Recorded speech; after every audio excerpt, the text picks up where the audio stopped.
Wait, game one. Are you leaning one way or the other here? You know, like overwhelming big AoE team fight from Liga, or this individual like single target pick off from One Win, kind of disparate styles? I am gonna go with One Win on this one. I feel like, you know, they're, to me, the team that I have a little bit more faith in, and I think Morphling gives me more confidence as well than this Naga Siren, but we'll see. Maybe they can prove that Naga can work well in this current patch. I just have not seen this hero be that effective as a carry lately. Definitely stuff to learn for me watching this Naga Siren, that's for sure. And Respect, of course, getting the tips from One Win as he used to be their position 5 player, swapped over to Liga. Fishman took his role. Let's see what he's able to do against his old squad mates. Yeah, always fun when you have a player who gets to play against his former squad. It's like, I know where they go, I know their smokes, you know, you have a bit of a feeling of how they're going to play the game. And also, it's a big statement, you know, if you can win against the team that you left or that you got kicked from, it's always a good feeling. Yeah, I mean, we had the same thing with Tundra against Gaming Gladiators, right? Duraccio 2-0'd his old teammates. That was a very fun series to watch. Just, I kind of felt himself reading the room. Add sometimes that's it. You just get the soul read on the situation. One win. Smoke's going to break there on that top rune. I think they're going to get him. All 3 runes going the way of One Win. So confident moves here, especially Rasta going in alone on that bottom rune. He gets it. And are we cutting this wave? It looks like they were thinking about it. They wanted to, but I mean, you can't really kill the first creep wave. They were just trying to take the bottom bounty rune, and now they have the backup. First creep wave, gotta play it normal, but Nyx, I would be so surprised if he doesn't try and go cut the next one. Yeah. I mean, both these heroes pretty reliant on levels, right? Like, you want Darkseer to get to level 5 as fast as possible. They're doing a good job with the first creep wave, though. Insta-kill the creep with Nyx, and then quickly kill all the mill creeps. And this gives Nyx the window where he can now scurry away, go for that second creep pull. But Fishman on the case, he's going to be chasing him. That's his job this entire game, chase the Nyx assassin around. Oh, they actually got their own creeps pulled around as well by the clockwork there, so now they can't pull the creeps. It's a nice win for One Win. Darkseer's going to stick around and grab it, but then Fishman has the next wave. Yeah. And this always happens, right? We don't care about the other 2 lanes. It's a Nyx lane, so we have to watch it. It's the fun dance, you know, down here. But yeah, everything is a little bit messed up now for Liga. Since they missed the timing on the pulling back, the next creep waves are already coming, and you're a little bit out of position with Darkseer. You want to farm the next wave, and you're just being chased by this clockwork. Actually, he's taking a lot of damage. Yeah, I mean, this Darkseer is kind of dying to battery assault. Nyx has to come in and help him. Fishman, with a few more hits, might still have this. Nah, the creeps there going to keep giving chase. Waveform. Said that's enough, but a waveform from the Morphling puts Alberca very low. Yeah, this is what I expected on this lane. It's not easy to be Darkseer into Morphling, and when you have a Nyx as your partner, you know, he did what he could on the hero, but Nyx just does not deliver as much as Clockwork this early on.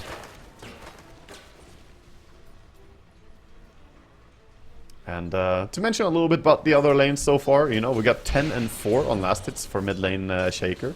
Doing great with the denies against the Tiny. The Tiny's still keeping up in last hits. He's got 3 creeps to kill, so essentially even in the CS. It's like expected, right? This Earth Shaker, pick him against Earth Spirit, against Tiny. Some of these annoying lane dominating heroes. Just outlast hit them. Yeah, and finally we got top Spam lane, Slugger. Shadow Shaman and Doom, who bring quite a bit of damage and kill potential, but against the illusions of Naga, I think Shadow Shaman has a hard time going in. Cloud and Sweden strong, yeah, trying to deal with these illusions as early as possible. Pop the Scorched Earth and hit them down, but you're trading your life for a few illusions. Really agree with the choice of Naga Siren not skilling the Riptide yet. So he's holding a skill point, because he doesn't want to push the lane unnecessarily, but that also makes his illusion so much weaker at harassing. I feel like he could have done a lot more damage with those illus if he actually had the Riptide skilled up, but now he does put a point in it finally. Lane is pushing no matter what, so. And Mirage mid lane, pretty low here to this Earthshaker. It just keeps racking up the last hit. Unlikely either of them are going to die.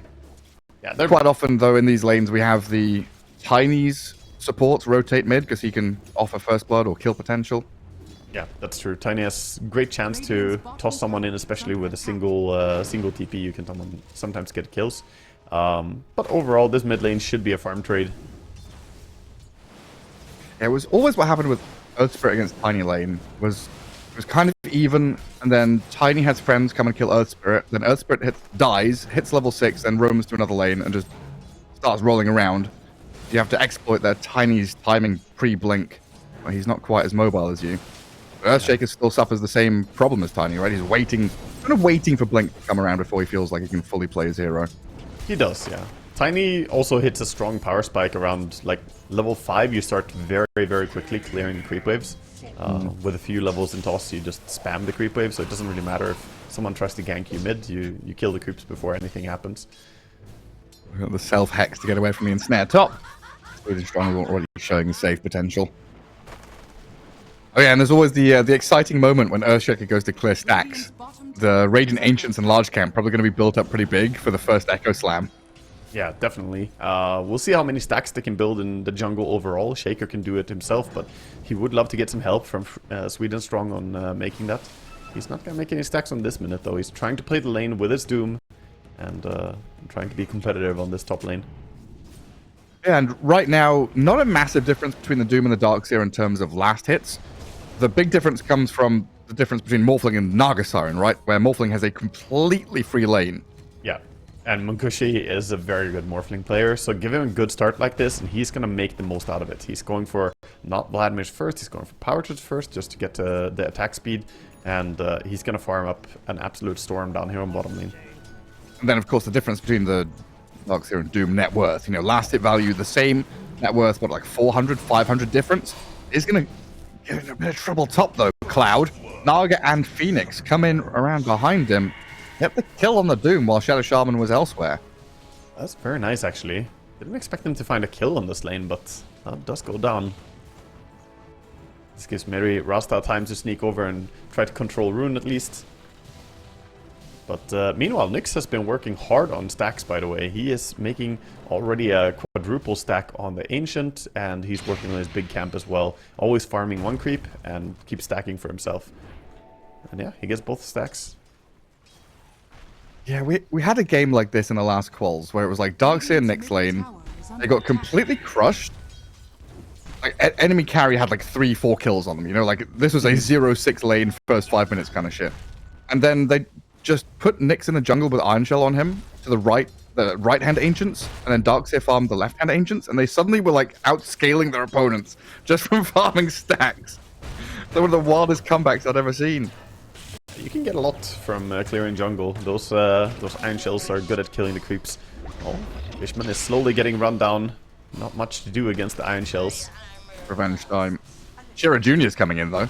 Level 6 Earthshaker doesn't want to spend his Echo Slam, so just a couple of enchant totems to kill the Darkseer off. Yeah, not even a Fisher needed, so very mana-efficient gank. He TP's top with ulti, though. Beautiful Naga catch. Siren. Yeah, goes in, gets the Naga there, immediately Echo Slamming. So that means he doesn't have Echo Slam to farm with for 2 minutes now, but that's good. They need time to build the stacks anyway on the Ancients.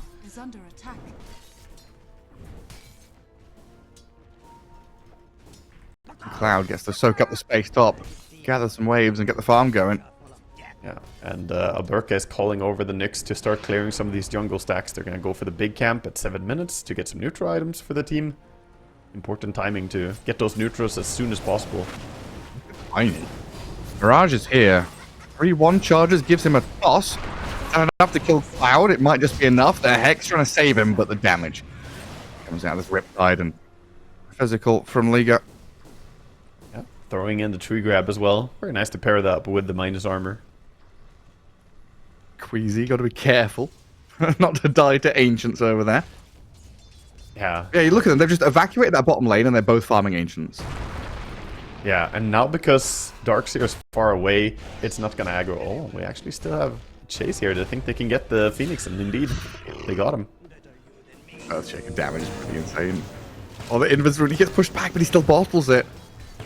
Fishman, not quite there in time. This is such a gimmicky thing, watching Nyx just farming the Ancients, because Darkseer's standing far enough away that he doesn't aggro them. He's just literally staring at the creeps, and they are all dying. So the This key is to some, this, yeah, if you want to replicate this, don't have your Darkseer be nearby. If Darkseer is nearby, it's gonna aggro. But if Nyx is there alone, you can do this. This is like peak 2012 puppy, you know, Shadow Demon, Storm Spirit, Smoke jungling business, right? It might kill the Morphling. They're looking at him. He's just dead. Oh, wow. He's just dead. I mean, Fishman was playing up in front of him, trying to play aggressively, but League come in here with the numbers.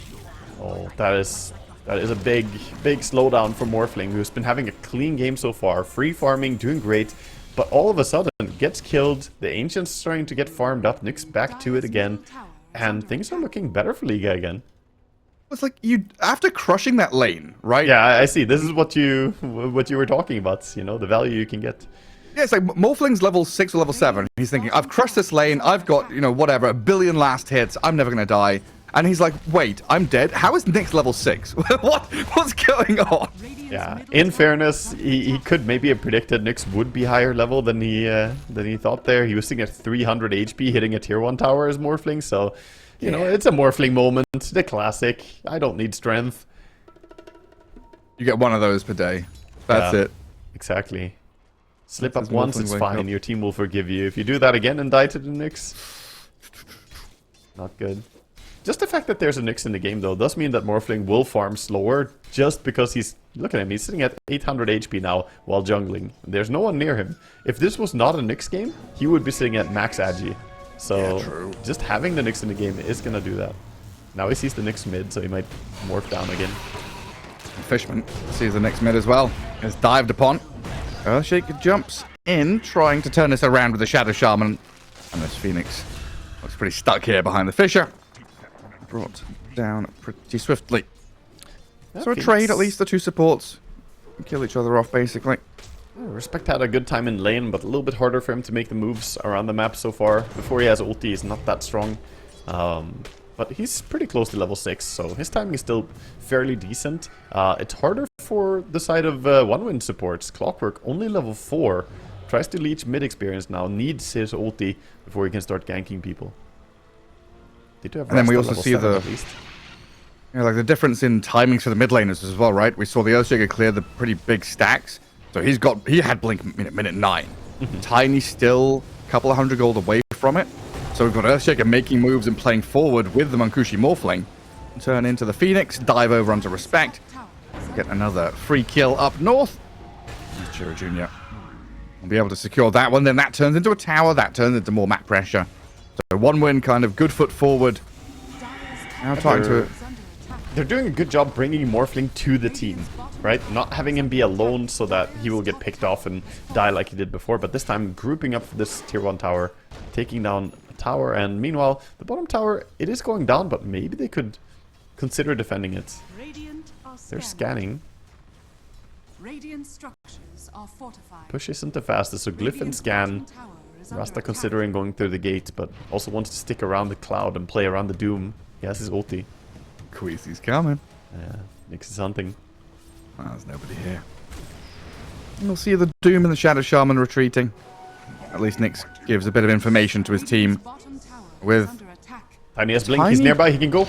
Blink, the 2-man stun from Nyx. It's not just information, it's go. With a Supernova and Tiny's blink reveal, they make the jump and find both the Doom and the Shadow Shaman.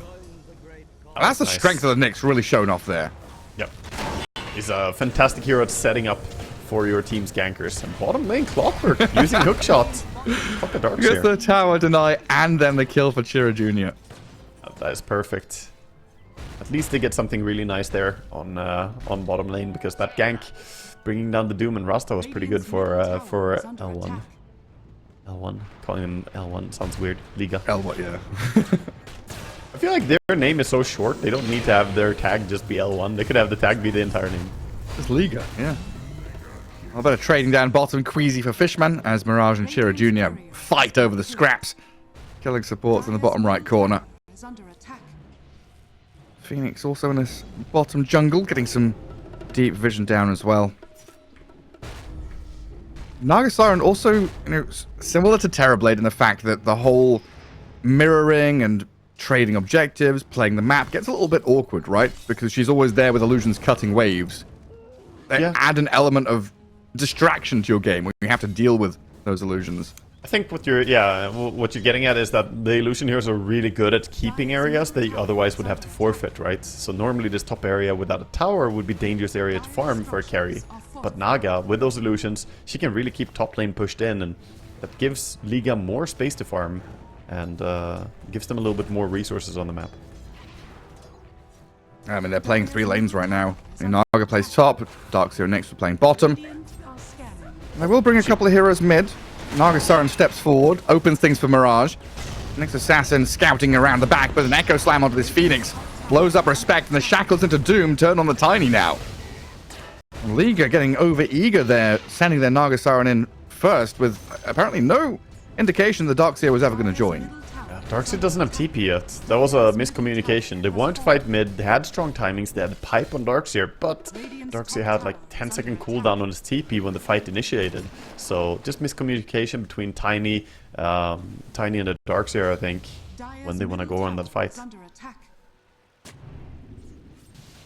mean, unfortunate series of events for them there. At least, you know, they didn't spend any big cooldowns. So they know the enemy team, you know, won't have Echo Slam or the Doom. So maybe Liga team can go make a play of their own. Yeah, it's a good time for them to try and do something. It's also always interesting to me, Darkseer players, like how much are you going to try and activate now that you have this pipe? Are you going to start running and looking for fights? Or do you just keep farming? Is it a farming pipe? Well, Chira Jr. with Fishman. They're on top of Violence Naga Siren, who pops the song. Phoenix diving in. Do we want to supernova this? We must do, right? With a vacuum and a Nyx stun. They're trying to play up into high ground with limited vision, though. Chira Jr. sweet and strong. They back away, toss forward, and a stun there connect. Tiny trying to kill off this Clockwork with a supernova behind them.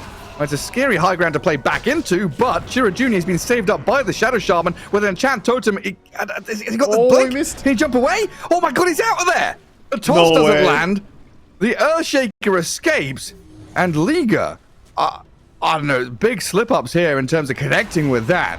Sweet and strong, still going to get found by the Tiny and the Nyx Assassin at least. You know, a couple of support kills, but that should have been bigger. Yeah, definitely. They get good kills, but they used a lot of resources, and it looked like they definitely should get the kills that they wanted, the Shaker kill. But, I don't know, a little bit hesitant there. Knowing that Shaker had no ulti, knowing that Doom doesn't have ulti, I would have expected them to be more confident going into the initial fight. The chase also turned a bit awkward as Nyx didn't have high ground vision and sadly missed his stun. They do have a dire ward there, though, huh? It's behind.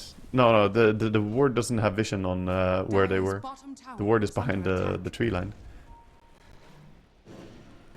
Oh, you mean the upper one? In the first fight. Yeah, the first fight they did have vision. They should have been able to take the that was where the vacuum into stun kind of missed and failed. I mean, it was the whole process, right? The song into supernova into vacuum stun just didn't happen. There were multiple missed stuns in that fight, Gareth. It's unfortunate. I mean, yeah, a rough one for Liga. So 1 win now, feeling happy. They've got all their green lights back up. They're farming pretty comfortably wherever they want to on the map. And yeah, I wanted to come back to this Morphling, right? Because you mentioned that he didn't go straight into the Vlads. And it looks like he's skipping Vlads for now. Went for the fast Orchid. Oh my god. The fast Manta style, in case that Orchid from Naga. You see there how the things connect together? You see how my brain works? He's doing what? Orchid rush on Morphling. I was so hyped, dude. But yeah, he's doing for the Manta. Got the Morbid Mask at least for sufficient lifesteal, and then straight into the Kanda. I think, you know, sometimes Vlad's is very necessary to play the game overall, but maybe here he judges that it's fine to just have the lifesteal, and that's all he needs. I mean, Naga Siren's about to have her Orchid, so there's also that kind of combat between timings. Yeah, this is a strong timing for Naga to try and fight around. The Orchid Manta makes her kind of the strongest player on the field. Well, the Blink Echo from Chira.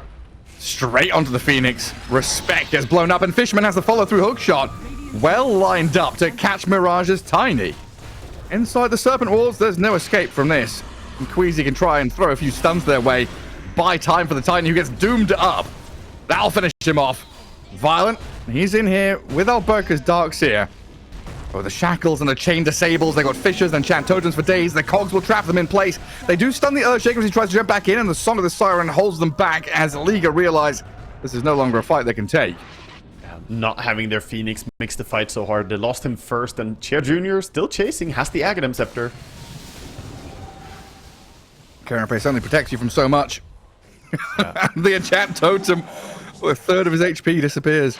The slam, and he has the shovel on the shaker as well, so it keeps his resources up. Very nice to keep playing this fast pace.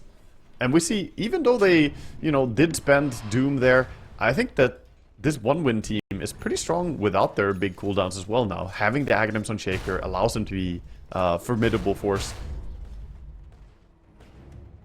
And as for Liga, they just need to play around their Phoenix a little bit better. He hasn't really found the big team fight, right? We had the awkward egg earlier, now getting bursted first. They want to have a big team fight setup where Darkseer and Phoenix can provide that auto win, basically, with the pipe and the egg. Yeah, Liga have a team that really needs to be in unison, right? They're a concert. They've got to have everyone being conducted in the same time signature, in the same key. It's all got to play together very nicely. Whereas one win, it feels like they can just, you know, a bit of freeform jazz, a bit of back and forth. Yeah, send a hero forward here, scrap, yeah. Gonna do your own thing. They definitely got all the solo plays available here. No, I like what you said. It's very true. While Liga's draft is really strong, they do all need to be in the right place for the fight to be happening. But right now they're smoking up. Positioning is looking pretty good. Oh, and the Earthshaker's already jumped in. So Mirage is going to show himself there, but the Glimmer Cave, without a save onto Chiro Jr., who turns with the Fisher to stop them chasing the Shadow Shaman, but three-man vacuum. Turnaround hook shot from Fishman. Catches the Tiny, but that Supernova is probably going to zone them away now. You don't want to fight into the egg. Tiny going to show them why with an avalanche toss to kill off Fishman. But Morphling has been given a complete freedom now to do what he wants, and a Blink Echo Slam onto the Naga Siren +1. This violent Naga in some serious trouble. Chased and doomed. Illusions being dealt with while Mankushi and Cloud, ooh, can he get they're away? on the tail of the Naga. Respect might be a little bit freebie here for the Morphling to pick up, as Chiro Jr. does get blown up by the Tiny. They're all Not getting as away. easy as it looked like it's going to be. Naga does tick over to the Doom, but the chase is on now from Darkseer and Nyx. Tiny could make another jump, but they are respecting this Morphling. Very scary hero to face off against. Wow, that was so close. I think he must have died to a final tick on the Naga there.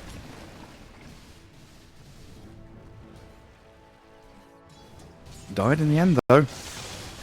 I mean, that was fantastic though. Liga actually pulling some nicer plays. We still had some missed abilities and miscoordination, but overall their positioning in that smoke was really good, and they definitely did their targeting really well in the fight. They kited the Morphling really well with their saves, using their Glimmer Cape on the Phoenix. I wasn't sure about the Glimmer on Phoenix, but it's proven to be really good in these fights.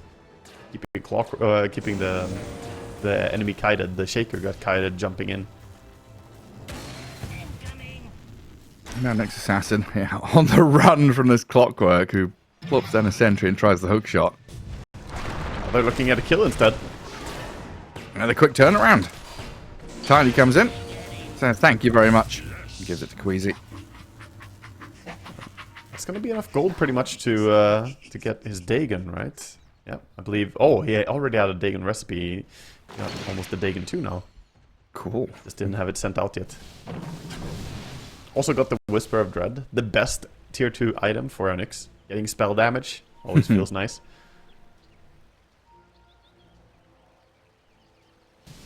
As the game is kind of goes back and forth here in aggression levels. We now have Morphling finishing up the Kanda.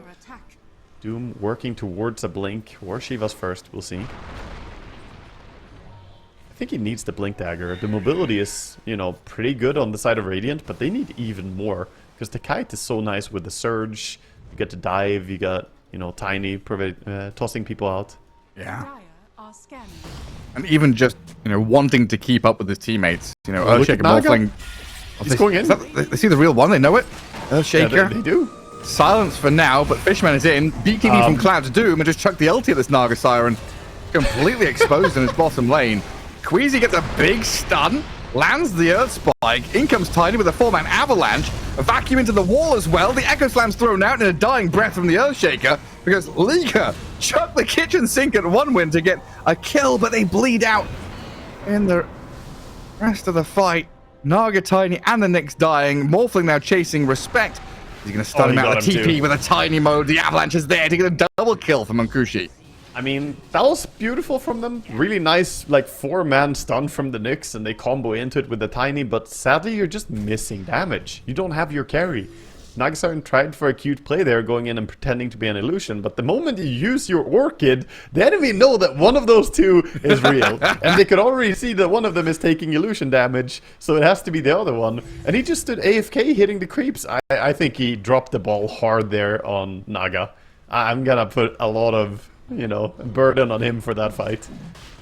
I was just, I don't know, looking at that moment, I kind of just lost track, seeing what happens. I think he lost track too on Naga, dude. I'm gonna be honest. It looks so very weird. And then the follow-through fight was so perfect. I had to like click back into action of like, wait, hang on, they're actually... Yeah, you lose your Naga, you think, okay, extract. No. Yeah. I think the play he did would have worked if he didn't use the Orchid. If he didn't use the Orchid, he could have pretended to be an illusion attacking the creeps, but the moment the Orchid is used to, you know, jigs up, it's like you cast and snare. You can't really pretend to just be an Illu anymore. You're real. Well, I go for a Tormentor now. Shard for the Tiny. Really handy. Tiny also has a very good rune bottled up. Got the Shield rune. Shield rune Tiny is absolutely absurd to have ready. If the enemy haven't checked his inventory, you can surprise people with that. What's his actual HP? 2500 or something? Yeah, he has 2900 on strength threats. Oh, So, okay. Yeah. So with Shield Rune, effective HP is like 8000 or something. It feels like it, yeah. EHP, if you take into account armor and stuff, you gotta do so much damage to kill this Tiny now. He also is very close to his Kanda. We already had the Morphling finish up his, but Tiny wants one as well, of course. Shard goes over to Rasta from the Tormentor being taken. That Shard got nerfed so hard, though. Yes, it does give you cast range on the Shackles, which is nice. 75 increase is not that much, but it's something. But the duration on the wards is 2.5 seconds after the Shackles end. So pathetic. Short.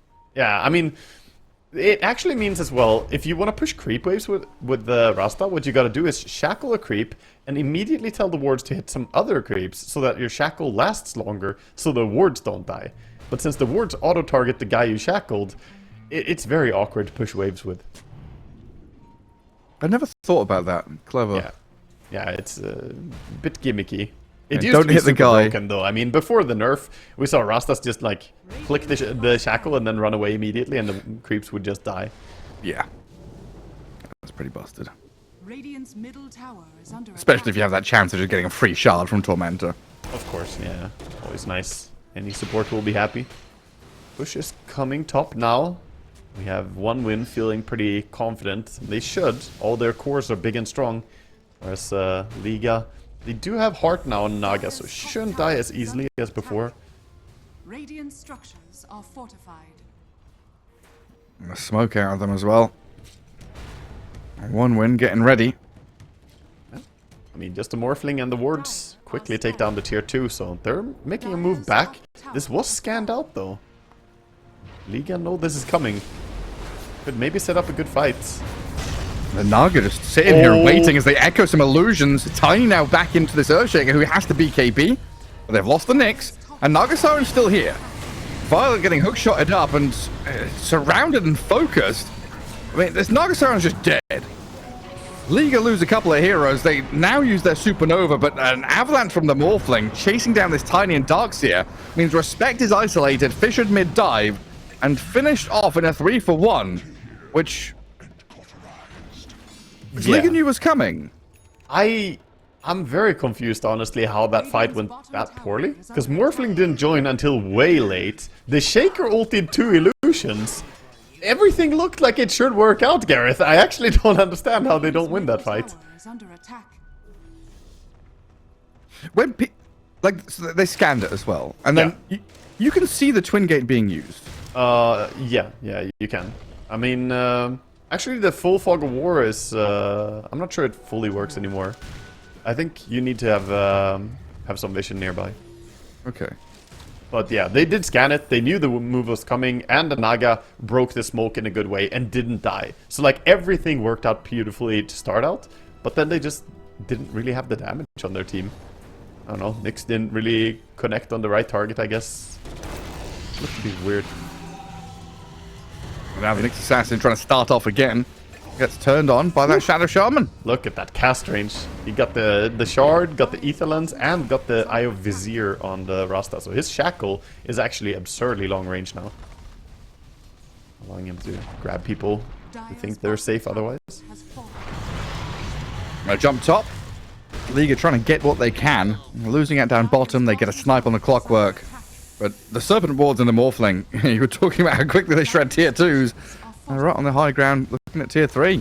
Yeah, and this Morphling, I like they went for the Nemesis Curse as well. Like, that's, you know, Glass Cannon is such a good thing for Morphling. He can be as tanky as he wants to be anyway, and his damage output is just absurd. So, right now, you know, this is the stage where I think carry Naga is supposed to be strong, by the way. Later on, I think Morphling out-carries Naga super hard.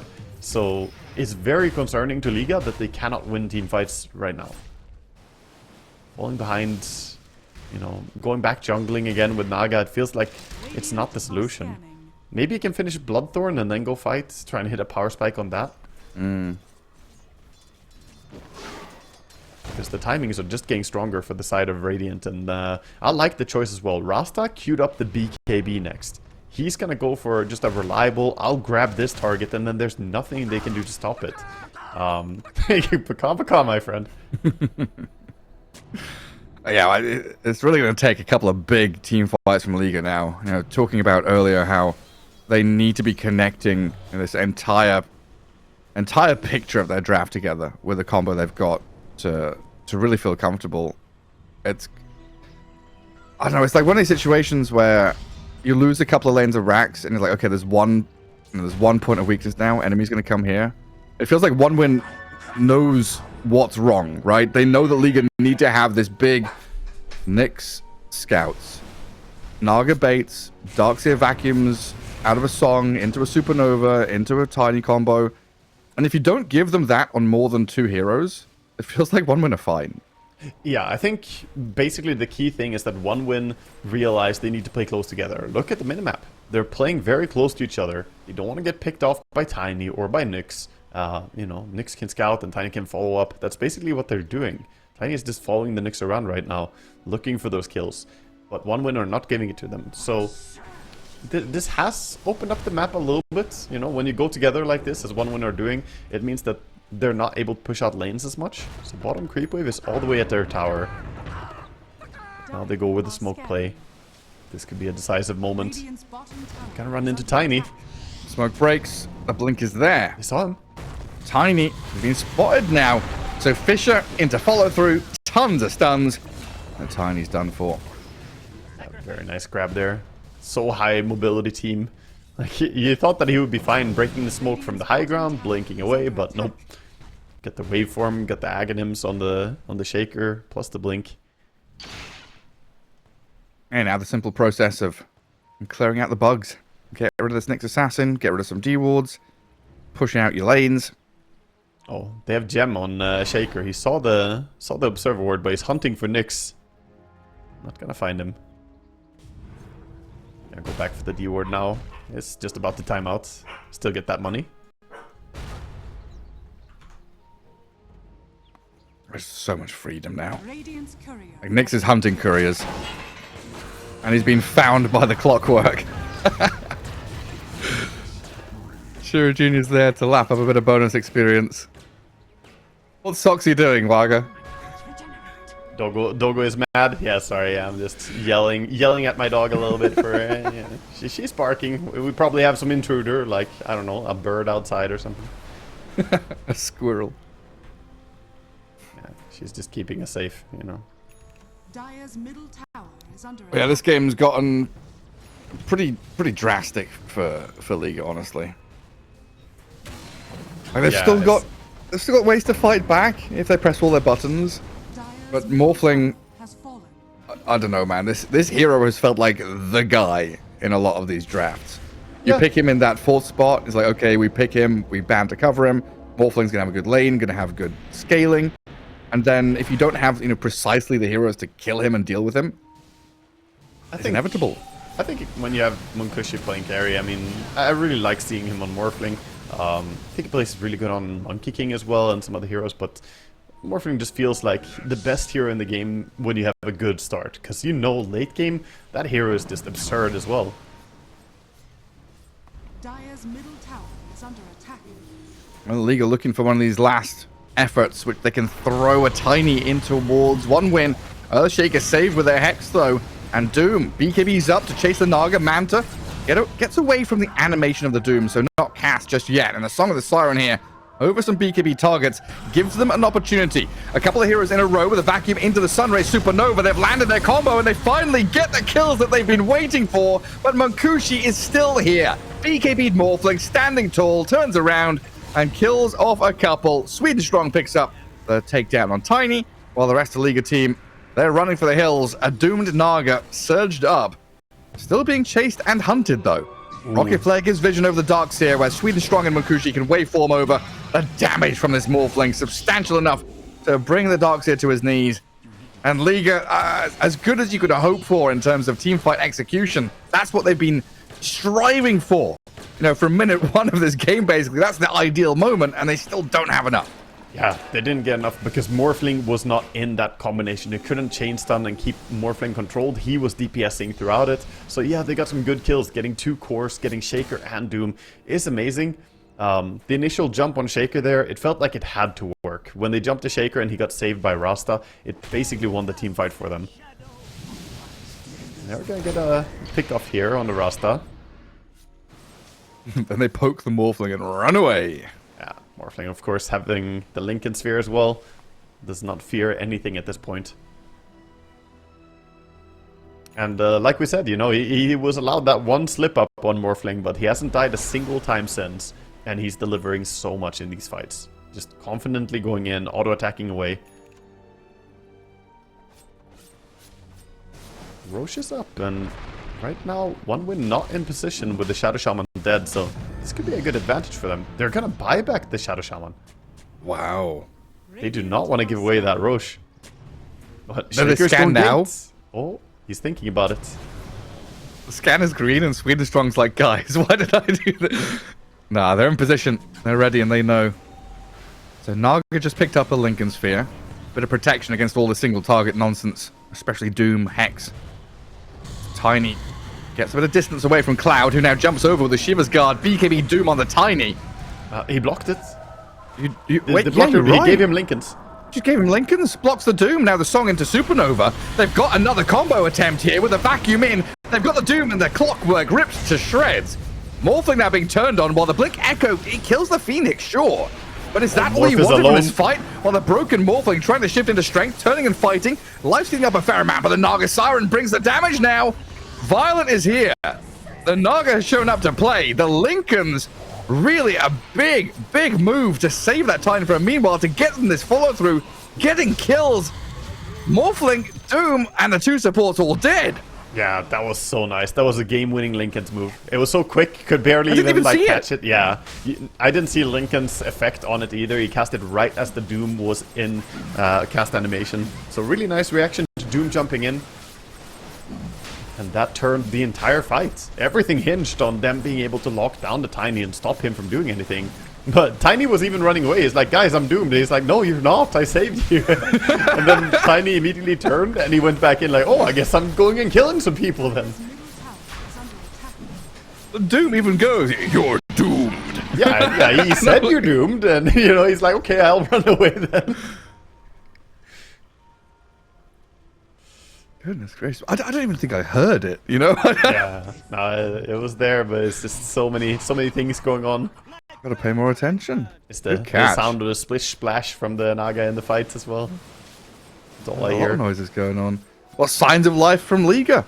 A couple of big team fights in a row, you know, getting back into this game with Aegis for the Naga Siren, who is getting close to 6 slotted now. Yeah, they're still in a pretty tough spot. The Naga is definitely getting really strong, but the rest of their cores are a little bit behind the Doom and the Shaker in terms of farm. So the game is by no means easy, but that fight really was so important. Game-swinging fight. It almost took away all the gold advantage as well that one win had built up. Radiant's bottom tower is under attack. First 40 minutes, I guess, so far has been one win, kind of being being tested in containing a Naga Siren, dealing with all the big team fight. Liga being tested in terms of team fight execution, which they had failed for a good 35 minutes or so. And now it's OneWin being tested again in terms of dealing with a Naga who is no longer contained. Naga is now unleashed, has full reign of the map, and this can be a real stern challenge for a lot of teams. Dealing with multiple lanes pushing in, a team with a lot of team fight behind the Naga Siren. Yeah, Let's see what they do. We have a big moment, by the way. There's Refresher now on Shaker. So he has powered up from previous fights. So whereas the Doom is going to struggle perhaps a little bit with the possibility of Linken's, he also has his Refresher. Double Refreshers on these cores should make for a strong fight for them. You just need to connect in the right way. Ninja Gear on the Shaker will help him a lot though. Gives him positioning.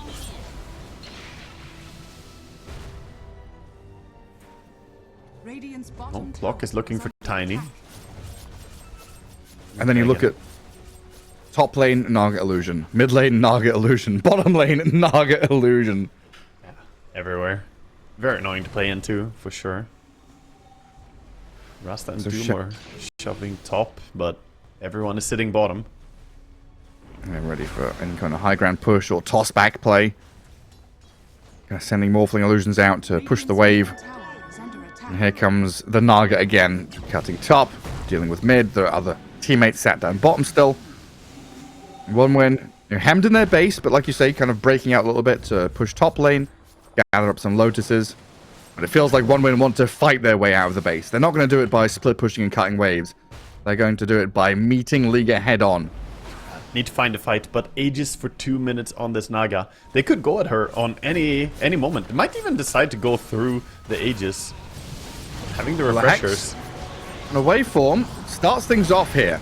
Shackles locking this Naga down. A lot of damage coming out of this Morphling now. The Sun Ray not enough to keep her topped up. So Aegis claimed. Meanwhile in the back, Fishman fighting into the Nyx who's been doomed up. The Darkseer also doomed. The Shira Jr. double echo slaps. This Tiny down into the ground. They've done it all. Dealt with a Naga, popped the Aegis, killed 3 in the back, and OneWin, splitting the fight in half. Yeah, that was beautiful. Doom and Shaker working together, bring down the backline, but also Naga. You know, I think the Rasta was just looking to perhaps hex an illusion there, and they turn out to be real, and they're like, let's go with it. Let's just go on this target. And it worked out really beautifully for them. That's what I was saying. This Aegis on Naga, like, it's strong and all, but with the refreshers, they can really work through a lot. And now this push, you don't have a buyback. The 50 seconds, no Tiny. No Darkseer either. What's the HP of the bottom tier 3? Because they started on that low, earlier on, right? Yeah, it's real low. So definitely gonna take mid here and then swing down bottom. This is 2 lanes at least should be going down. I don't know if they will stop even. Morphling takes these buildings so fast. Look at it, just waveforms over to the next tier 3. Even Shaker is doing a good amount of damage with those enchant totems. He has the cooldown talent, so looks like they're just gonna back and reset, be happy. Could go for more, but why risk it? They have so much gold now from winning these fights. Morphling will finish a very well needed MKB, because Naga has Butterfly and Aviana's Feather, so the evasion is super high. So Morphling gets his MKB, gonna deal with that. And meanwhile, Shaker looks like he's thinking about a Wind Waker next. I think that would be a great item, actually. Get some combo breakers. Ways to stay alive.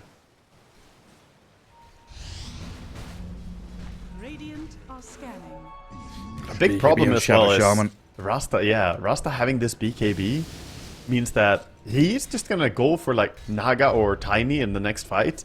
And what do you do? How do you stop him? Is it with Octarine? Well, hang on. I'll ask this question in a second, because Chira Jr. is about to smoke break here. Liga step into that bottom jungle.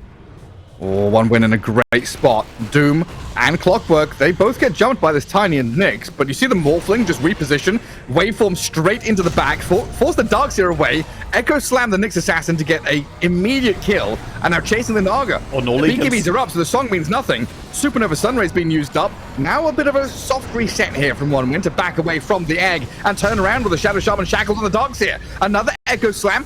It lands, not the best, but gets the kill on the Darkseer as they turn onto the Tiny as Mirage BKB TP's home to safety. Meanwhile, Queasy bought back, killed Cloud's Doom, and he's going to get dispatched with swiftly by 1win. Another couple of kills, and again, no buybacks. Yeah, buyback for the next 100 seconds of being out. Doom even has buyback available, and he has Doom ready, so he could join here. If they take the outpost, he could hop back into the fight as well. But maybe they're saying they don't even need it. We'll see. We do see Fishman moving over to take the outpost, so I suspect the buyback might come in with this push. But is it still possible with Shadow Shaman to get permanent disables with Octarine Core? Yes, if you have Octarine Core, you can basically chain stun. I mean, you can do not full permanent, but semi. Almost, yeah. You can get 2 shackles off, right? You shackle and then hex and then shackle again. Dire's top tower is under attack. Go start with Shackles. Yeah, that's the important thing. Well, now up to top. Naga Siren and Tiny trying to deal with this Morphling. Munkushi getting riptided up a little bit here. Naga trying to bait and kite with illusions. Munkushi goes for the Tiny instead, says forget it. Naga Siren, you're too annoying. I don't want to play with you. Kills the Tiny. Now they see the real Violent. Find the real Naga Siren. Echo Slam and the damage from Morphling finishes her off. A buyback comes, but you're still, without Tiny, without Nyx Assassin. It's Naga, Phoenix, Darkseer without ultis against 1win, who just come in, clap some barracks, try to run away. Darkseer and Naga, they're on this Morphling. A Hex, a Manta, and a Waveform should get the distance that he needs. Morph is gonna be fine, but Rasta looks like he's gonna pay with his life for saving his friend there. A good support. He did his job. But ultimately, a huge damage again, right? They take down the Naga, force down the buyback. So this just... It's all the prep work to finish up the game entirely. And Liga, they need to do something drastic to turn the destination that this game is headed. And I don't know how, dude. Against these double refreshers, the Refresher Doom, Refresher Shaker just provides way too much team fight for 1win. Dire are scanning. And I also like the Morphling turning into Naga Siren. He's doing a little illusion trick as well, where we get the Morphling illusions instead of Naga illusions.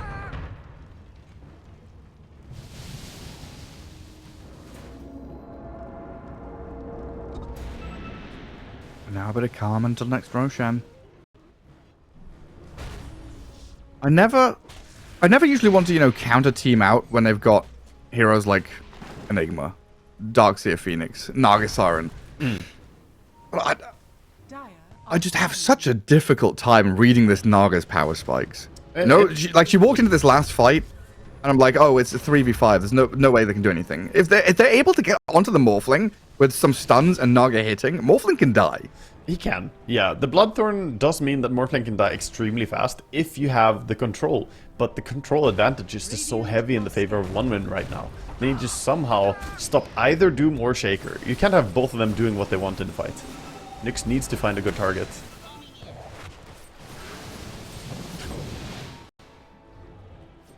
Nyx is holding his Vendetta ready.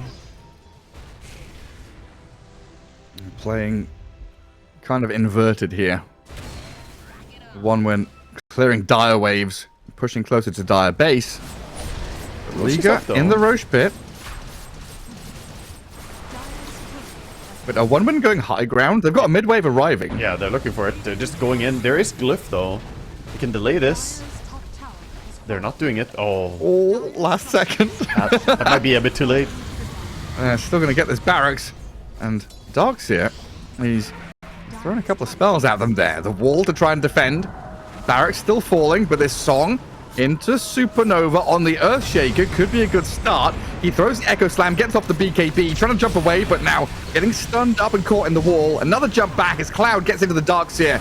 Dooms him up, turns on the Phoenix. Another Doom thrown to respect while they killed off the Naga's Aegis. Tiny's So a couple of heroes down already while Tiny's locked up with the shackles, permanently stunned, dead with no buyback for him. Liga in a 3v5 now. I mean, Naga Siren going to hold out, but against Mega Creeps, against 1win who have everything ready to go back once they've regened up a little bit, all the waves are pushed in. It's tough. I mean, this is not where Naga wants to be. I said it earlier in the draft, this late stage of the game. You know, you think of Naga as a strong carry, but she's really not a late game carry. She's a mid game carry. She wants to hit that strong timing similar to an Alchemist. Not necessarily the one who wants to stand toe-to-toe against the Morphling come, you know, 15 minutes game. And I think Shaker and Doom are also just two of the best cores you could ask for at this stage. Doom effectively removing 2 heroes in last fight.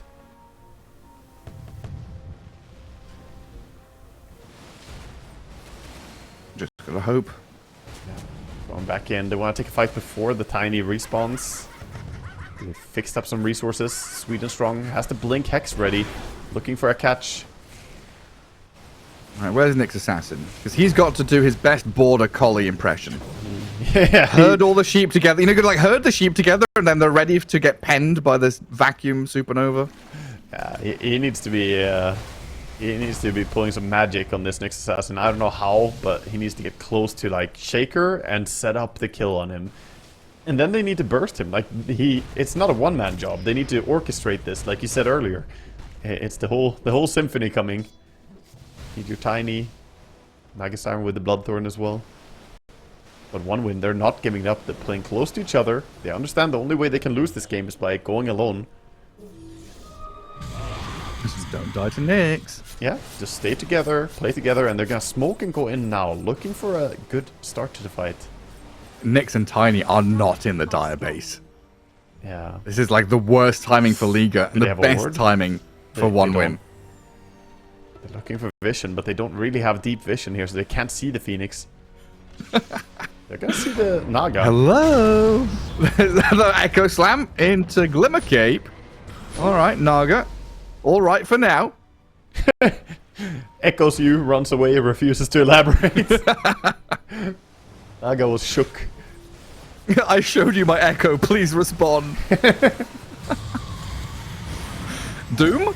Oh, he sees a Tiny there. BKB's up from one win. Reset button. Doom the Tiny, forcing him to be sent back to Fountain. That's one ulti from either of these refresher boys. They still have their second ultis. And now Chira Jr. Oh, yeah, again, a jump in. Shows himself. And he'll Wind Waker away from the ensnare. Morphling facing off against the Naga Siren. Liga hemmed in their base right now. All the waves converging towards the dire side. One in a commanding position.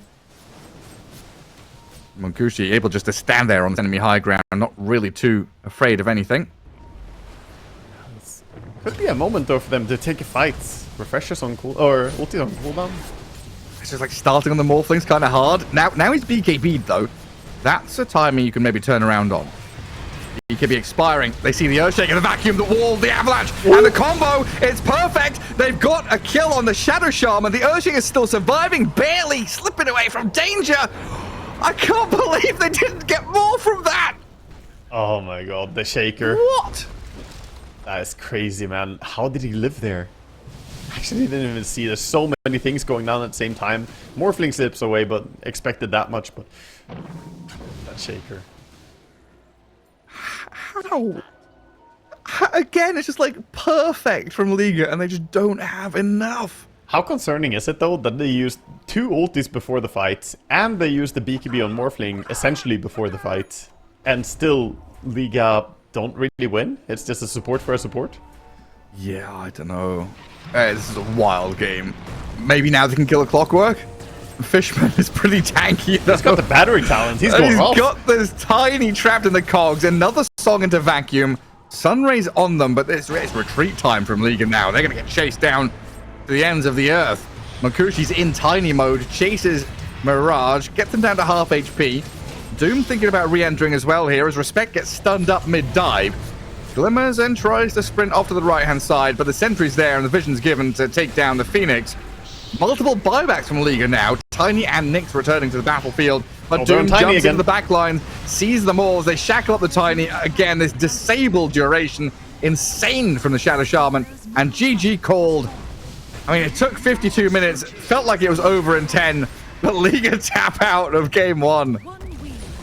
That was, I don't really want to say a dominant performance all the way, because Liga did have their moments, But it did feel like it was, you know, already foretold. And then mid lane, Pango against Magnus. Very unlikely to have any, you know, major disasters happen in that lane, right? Yeah, it's the less exciting lane to talk about. It's just Pango Magnus. I think Magnus should be overall pulling ahead a little bit in CS in my book. Because Magnus does really lane quite well. He has a lot of stats and has a bit of a damage advantage over Pango. So Pango has to rely on the spell farming, whereas Magnus, he could put points in Shockwave and Empower, and then just have 1 point Skewer later on to pull him on the tower. And he should be out CSing quite easily. Yeah, it's like Magnus against melee hero, Magnus has advantage, but Pango doesn't play like ordinary melee heroes, right? He plays kind of from range, using his spells to shove out wave. So Pango will lose out slightly, but will still get more than another melee hero would. There's a funny thing where if you reposition Pango during his shield crash, he doesn't get to shield crash, right? So both Shockwave and Skewer, I believe, can do that. So if he times the Shockwave or Skewer to when Pango jumps, I think you can stop him from dealing damage. At least Skewer definitely does it. I think Shockwave might be doing it. Okay.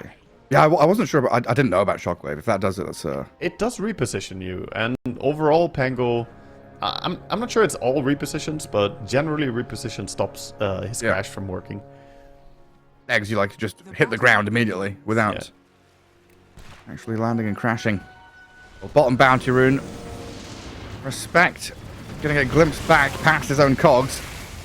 Raze is gonna try and slow them down, but the first blood is there for Fishman. On Respect, and the replacement gets the player that was removed from the team. Yeah, that's disruptor value right there. Getting a kill immediately. Can be very happy.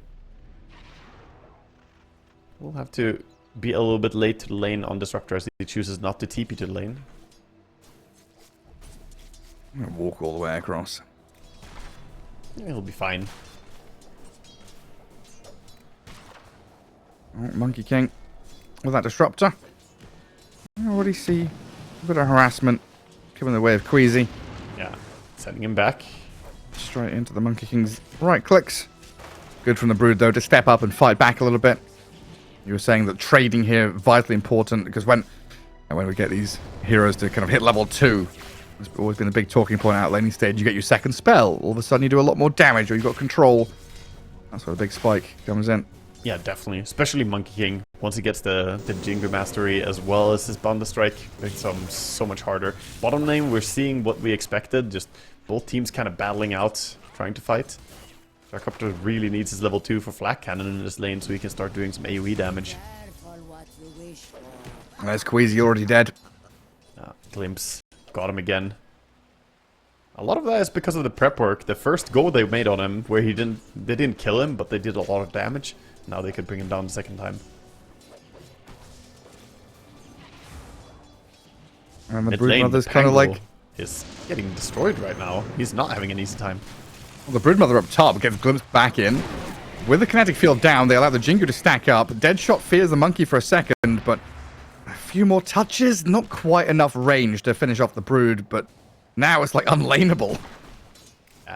It's getting tough. At least Murta is back with full HP, and Disruptor being quite low for a bit. He's gonna go and salve up. He'll be back soon. He uses that time to go and D-ward as well, while he has to hide due to salving anyway. So, very efficient use of his time on Fishman. And then down the bottom lane, Doom, 10 last hits, Razor, 11 and 5. Looks like one win still having a decent time here as they get a large camp pull into a single big Satyr. So Respect and Violent step up to contest. Sorry, I'm going to give a few punches back. The range creep, hero range creep, tanking the cog burn, so no mana burn coming out on the Doom. Either way, he has the mana aura, so he's going to be quite happy, having arguably the best creep for Doom in laning stage. Getting the Satyr. Yeah, with the Gyro who wants to spam his spells as well. Rocket Barrage and Flat Cannon ready for him. Double Lotuses? Yeah, they tried to stop the Lotus from being taken, but he wasn't in time. The Glimpse was a little bit late, so Broodmother does get the healing Lotus. Yeah, you're right, Alberto's got it. Well, they do step up and here onto Queasy. Jingu stacks are coming. Allows Mankushi to punch back on the Brood, but this dead shot and the turnaround damage Gets them the kill on the monkey as they chase Fishman now. A glimpse to save himself. Queasy, nothing left to give. So big though, getting a kill on this lane is not easy, so they found a great moment. This guy gave a lot of experience to Broodmother as well, and they're even leaving her solo experience. So Murta understanding that her levels don't really matter on this lane. She could stick around, but just gonna go and control Water Rune instead. Just getting Brood to Trying 6. Get that Broodmother to level 6. Monkey King, kind of glass cannony. Hero that does a lot of damage, but still can be susceptible just being surrounded and killed. Cheeky little It's a play. good dead shot from Queasy to gather up the water refill. and top as Mirage gets the bottom one. So Chira Jr. without the bottle refill, he's already losing out in his lane a little bit to the Magnus. Feeling a bit sad about the state of affairs there. But Broodmother gonna pay for her crimes up Broodmother the top. again, as she was left alone. Murta, no way to really help her offlaner. Monkey King takes what he pleases. Leaves Queasy all alone up here. Have I lost you, Gareth? I don't hear you. Fishman and Makushi continue having a good time. Already the Orb of Corrosion for the Monkey King. Pretty freaking good item against this Broodmother, who relies a lot on that insatiable hunger.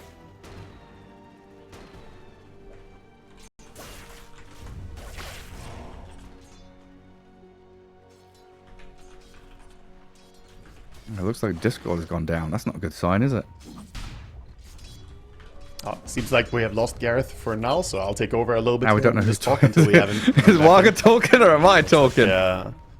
Oh 5 minutes boy. mark is hitting for now. Pango getting pressure. Has it all gone down? That's the big question. Going for power treads. On mid lane, Chira Jr. is going to run back away from the Magnus. Lane, It's we jungling have time for quite low HP on the the Pango. Pango, but they're still fighting back. Pull is not gonna connect. Wave is still coming in. Razor happily farming on the tower. Not gonna be too easy for them to bring him down, but Yeah, they're looks like I diving. cannot access Ooh, a they're bringing single 4 Discord heroes. server. That's not good, is it? Mankushi's going to jump on the Very nice Razor. pull back there by the glimpse. One win, Doom bringing has to get numbers out of down here. here. The 4 Hogs heroes. helping him clear them. They Kill even the go enemy for the carry. They do full turn to awkward try and bring down fucking- Cloud, but he had a pretty They hefty chase wand and they're there not gonna to stop. regen himself back up. As Queasy Just didn't choose to keep it slain down by the here. Mankushi Monkey King, coming out with a No double reaction kill. from him. I think maybe when that dive comes in on the tower, you need your mid laner to react. Either way, that gives some real strong momentum here. And this is also the power spike we usually see from Monkey Kings. A carry hero that can rotate very early to side lanes. At least that gave Broodmother some space to recover top, but only level 5. Still hasn't hit her her stride with the level 6. Gareth, are you back, my friend? Oh my god, I'm back now. Welcome back. I don't know if you were talking, but I continued kind of half casting that because Discord went completely down for me. Oh, so we were, yeah, we were both casting then. It was probably very enjoyable for our viewers. I just lost you, and I didn't know if you were here. Yeah, you stopped talking, and I was like, why is Waga not responding to me? I look over, like, oh, my Discord's fine. Maybe he's disconnected, and then my Discord went to that, like, you know, loading thing, like, reconnecting. Anyway, we had a good move from one win down bottom, now up top. Liga trying to play through their Magnus to try and catch out the Monkey and the Disruptor, but this Rolling Thunder, Chira Jr. stops them in their tracks, holds them back. He thinks about the RP there, Mirage. Doesn't want to go straight onto just a solo Disruptor, though. So he gets turned on by a Monkey King and the Pango. Sweden Strong also arriving as Clockwork wraps in from behind. There's the jump RP on the Gyrocopter, but not the best reinitiation as Mirage gets swung down by one win. A little bit whiff on the Boundless Strike there, but can still chase. Has the Primal Spring. And Sweden Strong doing tons of that. Has Blood Grenade, but are they going to dive it? I'm thinking, oh, they got the glimpse. They kept the vision for the glimpse back into Mankushi. I mean, how value has this Disruptor been this game? 2-0 and 6. Fishman just having a perfect game. 9-1. One win with a 3k lead, minute 8. Already an incredible start for them. I mean, they picked strong laners, and they're playing them in a great way as well. Broodmother has finally hit that, you know, the elusive level 6, but they're still chasing her. Glimpse? Oh no. Oh, it's hard for Alberca. Inside the kinetic field, tries to turn and fight. Yeah, looked good as he brought Sweden Strong low, but unable to finish the job. these supports are getting so much experience on the side of the one win. They're both about to hit level 6 at minute 8. Bottom lane, they are chasing Doom. Yeah, static link into dead shot. Into a kill. Ooh, there we go. That was just barely Oh, enough close. damage. Yeah, without the dead shot, I don't think they get the kill. Radiant's top tower has fallen. Something going their way. Second kill of the game for Liga. Couple Losing of bounty your- runes. Losing your offlane tower this early, though, is not a great thing for them. But they do need a good start on Razor and Magnus to make up for the fact that Broodmother is essentially out of the game right now.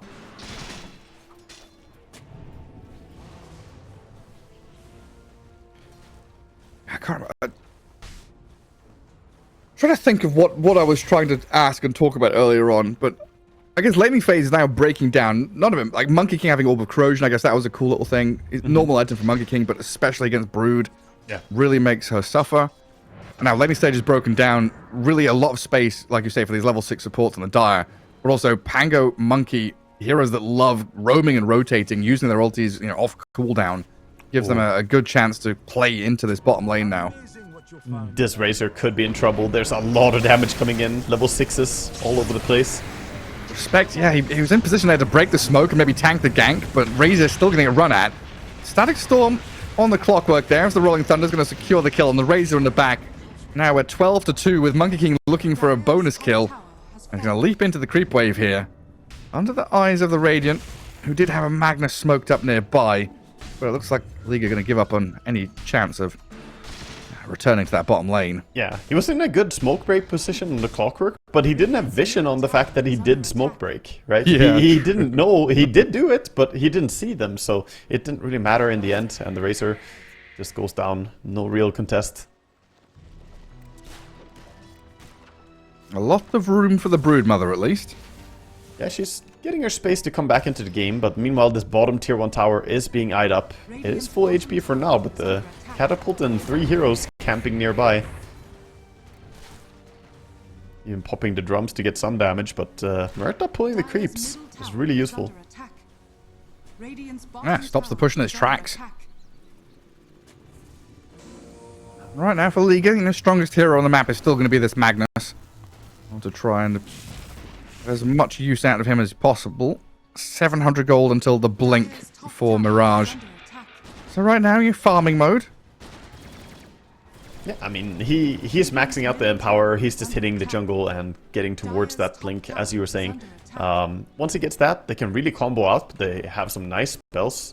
If you RP into the Calling, into Clockwork, and of course Razor being there, you can do a lot of damage. But looking at one win, they want Magnus right now. They're tagging him. You can't get away. Get over here. Wukong's Call Down and Rolling Thunder. Cogs there, and traps Fishman and Chira inside for a little bit as Respect gets the turn of focus onto him, while Fishman drops the Static Storm on the Muerta but dies the tower. Yeah, a lot of abilities used, and they don't manage to bring back the Magnus. The glimpse was there, but it didn't move the Magnus at all, as he was doing a good job just holding his ground. Nice bailout from Murta and Clockwork coming in and helping out. Yeah, gets Magnus to his blink now. So Mirage has got that blink RP in a matter of moments. And a double damage rune potentially going to get bottled up by him as well. And Gyrocopter didn't want to go and steal it. Broodmother's going to get forced out of that top lane by the Monkey King. Yeah, he tried. He tried to do some damage to her, but now the abilities are on cooldown. She feels confident to stick around and keep farming. Disruptor is looking for her, though. She has one defensive ward. See if Fishman can find it with his sentries. He has 2 more sentries. I'm not gonna try.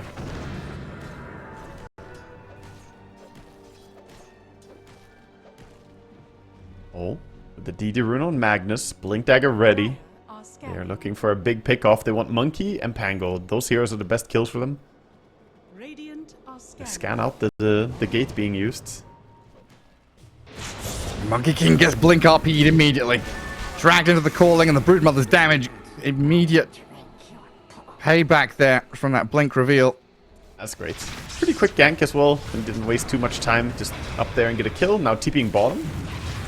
Doom on the Razor with a Static Storm to catch the Clockwork. Hold him inside the kinetic field. And get a 2-for-1 trade across the map. Is under attack. That's really nice for him. Opening up the map as well. Using this diffusal on Pango. Are fortified. A good effect. Similar to blink timing on the Magnus, right? The Pango getting his diffu. Also so threatening in his ganks. Do you... This is maybe a weird question. But bear with me. Yes. There might be logic underneath it, I'm not sure yet. Do you think Radiant losing their top tier 1 benefited them? I see what you're getting at, yeah. You're saying after tier 1 tower is gone, less heroes play the area and Broodmother is allowed to farm and recover. Yeah. And then there's like space for Magnus to get blink, smoke gank up top. Yeah. I still think it's a net negative to lose your tower, but it does bring some positive side effects, right? There's always silver linings to stuff in Dota. And you're absolutely right. I mean, it is harder to keep attention on Brood up there, and it does make it, you know, more of a wasteland where Magnus can go in and score some kills together with the Brood. So at least there's something positive, but generally losing your offlane tower that early is really detrimental. Yeah, it's like oh, hang on, Muerta. Is she going to TP? No. Sure, Junior's got the roll. Cancel the TP. We'll die eventually. Oh, the Gyro brings the damage. These two get spent. The Muerta ulti is insane against Pango, by the way, since every single ability that Pango does is physical damage. Muerta ulti, turning you into a ghost, is extremely valuable, ever since they made it 8-second duration on level 1 as well. Pretty good. Oh, we have Skewer back on mid. You do. Gyro dragged into the cogs. Broodmother even making her way all the way down here as well. Good Yeah, pick. good and couple of moves from Liga. Gonna go for the tower as well. With Empower on the Broodmother and all the babies. Takes down the tower super fast. And money lining the pockets of Liga team right now. I mean, at the start of the game, if, you know, 3 minutes into the game or something, you told me that Broodmother would be the most farmed hero at min 15, I would have questioned it. But she has made an insane recovery and is actually leading the way now. That's crazy, isn't it? I mean, you did say, you know, hit level 6 and the game turns on its head. It does, yeah. It does change a bit. I mean, she can farm absurdly fast if she's allowed to and gets left alone a bit. And I think OneWin did a good job with their rotations overall and the mobility they've been trying to play around. But they are falling behind a little bit on the Monkey King. You know, he could have had much more farm if he prioritized it. But we see him going for Gleipnir first item. He wants to play aggressive.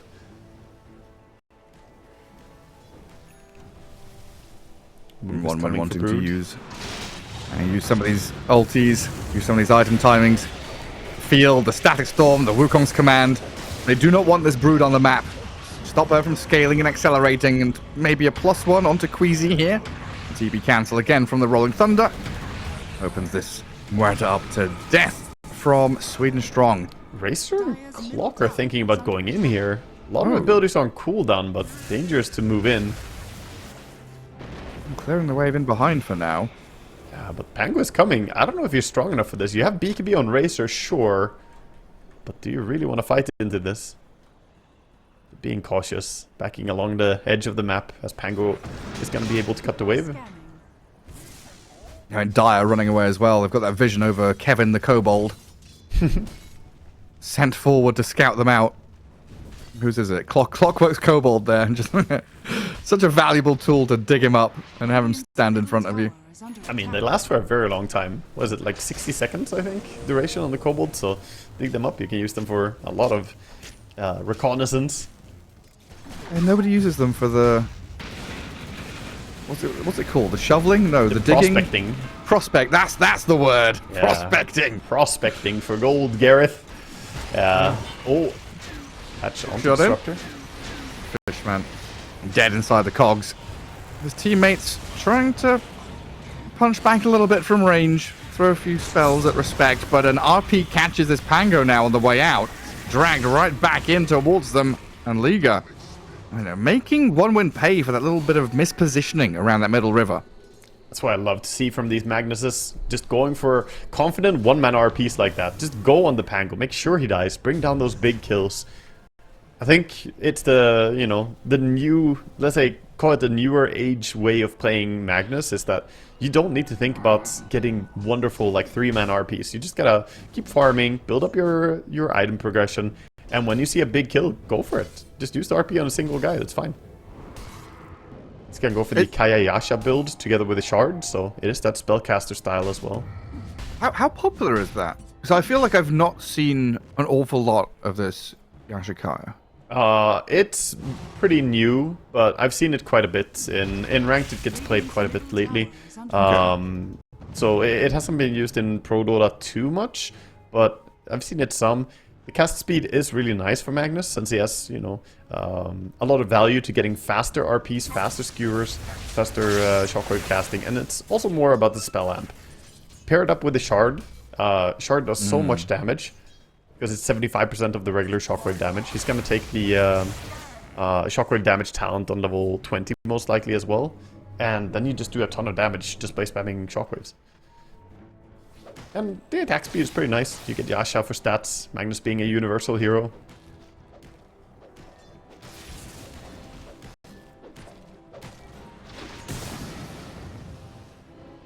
Now, Rotovate also merge as well, adding another layer of control. I guess this Pango and Monkey King, pretty nice. Yeah, definitely nice to have. And there's, of course, the Rotovatas on the other side as well, in the form of the Gleipnir and Monkey, so lockdown is always great for both these teams. Dire's bottom tower is under attack. We've seen a few games that you and I have cast where Racers surprise us with the impact they can have in the mid to late game, by the way, so we'll see how this Racer's gonna do. Start out safe with BKB and Yasha, but up to him to become a big threat later on as well. Bottom of the course right now in farm, but don't count him out. No, absolutely not. He's... Oh, hook shot in. BKB's up, L1ga steps up, and Fishman's dead. Static Storm was dropped, as was the Wukong to Sweden Strong Height in the Glimmer Cape and protect himself, while Chira Jr. silenced under the tier 1 tower. Dead-shotted back into the Brood, who picks up a double kill. Respect on the right, slain by the Monkey King. A 2 for 2 with a buyback from Disruptor. Fishman looking for a glimpse on the Broodmother, drags L1ga back into the Doom and the Monkey King. The damage, is it enough to kill her before she gets any victims? Sweden Strong barely survives, while Cloud and Makushi step up to Queasy. Doom pretty low though, so one win. They'll respect this and retreat. The HP on these heroes dropping pretty damn low on Doom, and Jaro are gonna just walk back, lick their wounds a bit. Try and recover. That was a buyback used pretty early, but, you know, Fishman saw potential to get something, and indeed he did. Bringing back to Doom, a little bit of food in the form of a spider.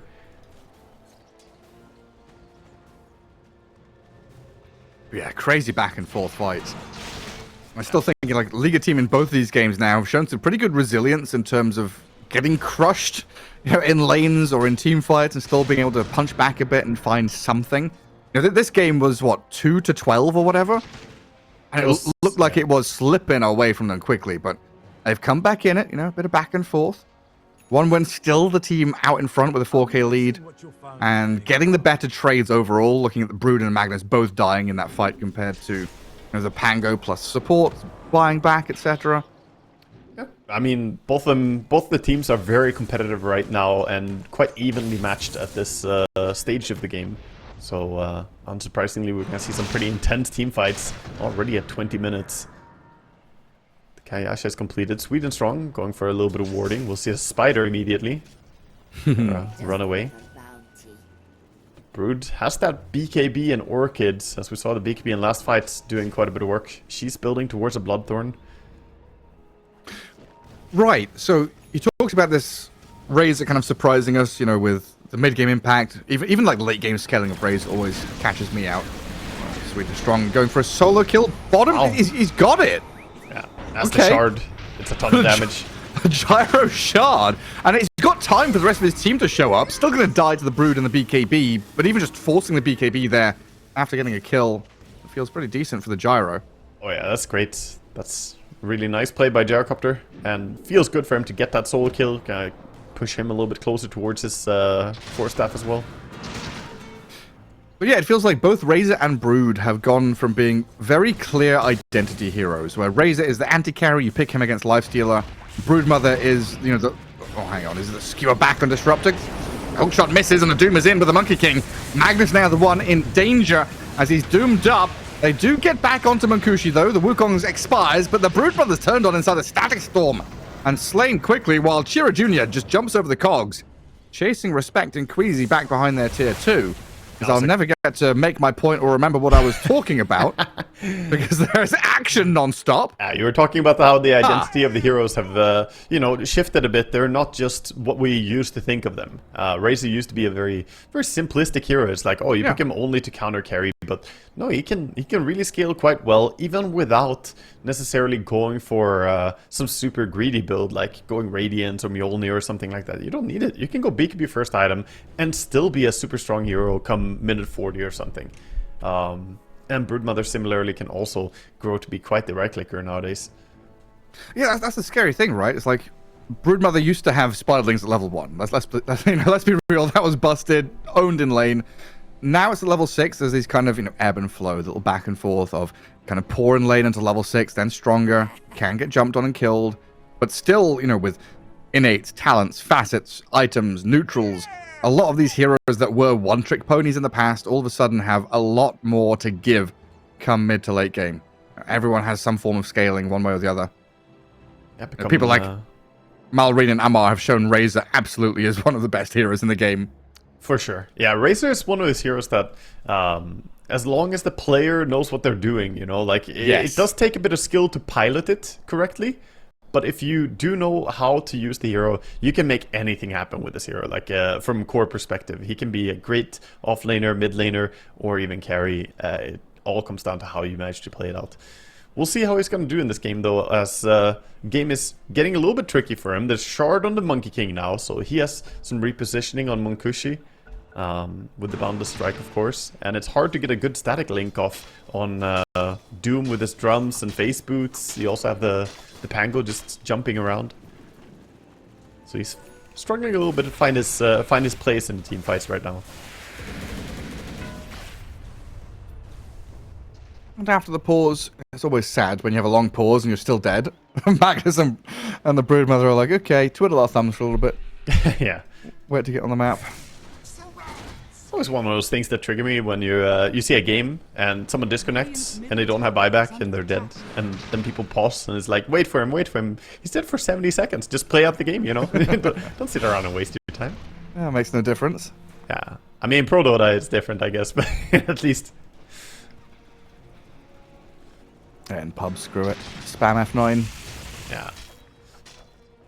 This Doom is growing rapidly, man. Cloud with a good catch in the previous fight. He stocked up his net worth quite a bit. Has the Devil's Bargain facet ready as well if he wants to re-itemize a bit when his drums runs out of charges. Getting close to the Shivas. Scary how we had a brief period of, Broodmother at the top. This Magnus wasn't too far behind. Razor was lagging behind, sure. But now we've got kind of supremacy of the Dire heroes taking top. Couple of spots, clearing out these waves, get themselves in this next round of items. It's largely coming back to the fact that they have so good pick-off on the side of one win. So it's dangerous for Liga to push out lanes too far. They know that the Doom can come in, the monkey rotations, the glimpse coming out. You have to be so wary about the ganks. Oh, drums and drums. Gyro and Muerta both get theirs at the same time. Yeah. The drums are always nice to have. Also, nice to see, I'm a big believer in this. Even though you have drums on Doom already, going for drums on the Gyrocopter as well. It's not bad to have more than one play with drums. Just, you can cycle them quite easily. It's not like Pipe where if you get affected by it, you can't have more pipes, and stuff like that. Yeah. Wait for that cooldown period. Monkey BKB. Big pickup here for one win alongside the Aegis. Multiple lives on Monkey King. Gonna be super confident now compared to previous fights. I like that he went for the light collector on Monkey. I would be terrified to pick that just to misclick it when you're on a tree. You stun yourself. Yeah. Oh yeah, you're right. That's pretty wild. It would be funny if you did. I'll keep an eye on you, Unkushi. See if you make a misplay. Does that 5% movement speed affect the movement speed from him leaping across the trees? Nah, that's just how fast it is. Sad. It's just regen. He That would loves be to... funny, though. Yeah. I mean, the mana regen from Light Collector is absurd. You get 6 mana regen during nighttime. That's just a crazy number. Yeah, if you could amplify the speed that you jump as Monkey King, then, you know, he would be a very interesting hero. Scanning. Yeah. Unclickable. I mean, he's already flying around with the Simian stride. We have seen a popularity increase on the other facet, by the way. The Wukong's Faithful has grown in popularity and is a pretty strong talent to take, or facet to take. But the mobility is hard to pass up. Once you get used to jumping around like this, a monkey, I think you're addicted. Like, you can't stop. Yeah. But then you have a moment where you try the other one, and you're like, oh, I can step out a ring for a couple of seconds. I got skewered or swapped, oh, I can go back in it. Radiant's middle Yeah, tower but then you try and get across the map and it takes you 10 times as long as it normally does. So you're It's a like, bit I miss my speed. Yeah, like right now, he went from bottom tier 1 on his bottom lane to mid tier 1 and then bottom tier 2 to place an observer ward in like a minute. Yeah, and now after shoving bottom, he's hunting. He's looking for a kill top. Actually, he might shove the lane, going for that first, but he is jumping, looking for the Razor. Finds him. And the reward. Hello. Gleipnir's going to force the BKB TP. Monkey's like, alright, you got me. But the rest of Liga, look at that. Stealing a Tormentor. It's a nice little play. Broodmother and Murta together. They've been hanging out in this area for a while now. Broodmother just cutting the creep wave, playing under her own ward. No move to try and dislodge this Broodmother. No.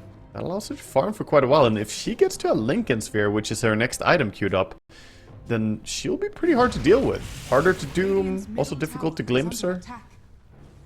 Oh, we already have Brood and Razor with Sanj and Yasha, so already difficult to doom and keep tabs on with the limited consistent disable the one win has. We talked about that. Static Storm, Doom, the big control factors here. Yeah, Magnus just had to be the edgy one, going for the Kaya Yasha instead. Didn't want to go S and Y like the rest. Of course, allows him to get that one shot on the creep waves, so he's defending mid lane. Oh, little glimpse play here onto the Clockwork. Not the biggest of kills, but it's a nice pick off. Dead is dead. The tier 2 though killed off through the protection by the Broodmother. Alberka being chased but not being found by Sweden Strong and Munkushi. There is a Doom thrown out. Doom was on to Murta, so gonna get that kill, but losing his own life for a support. Not a good trade for Cloud. And things are looking pretty good for Liga. They're holding on to the game in a very good way. Even though they look like they might fall behind, Brood is back on top again after being given a lot of space down here.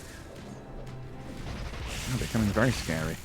Yeah, she's just been farming Ancients over Ancients over Ancients, and it gives you a lot more farm than the rest of the map.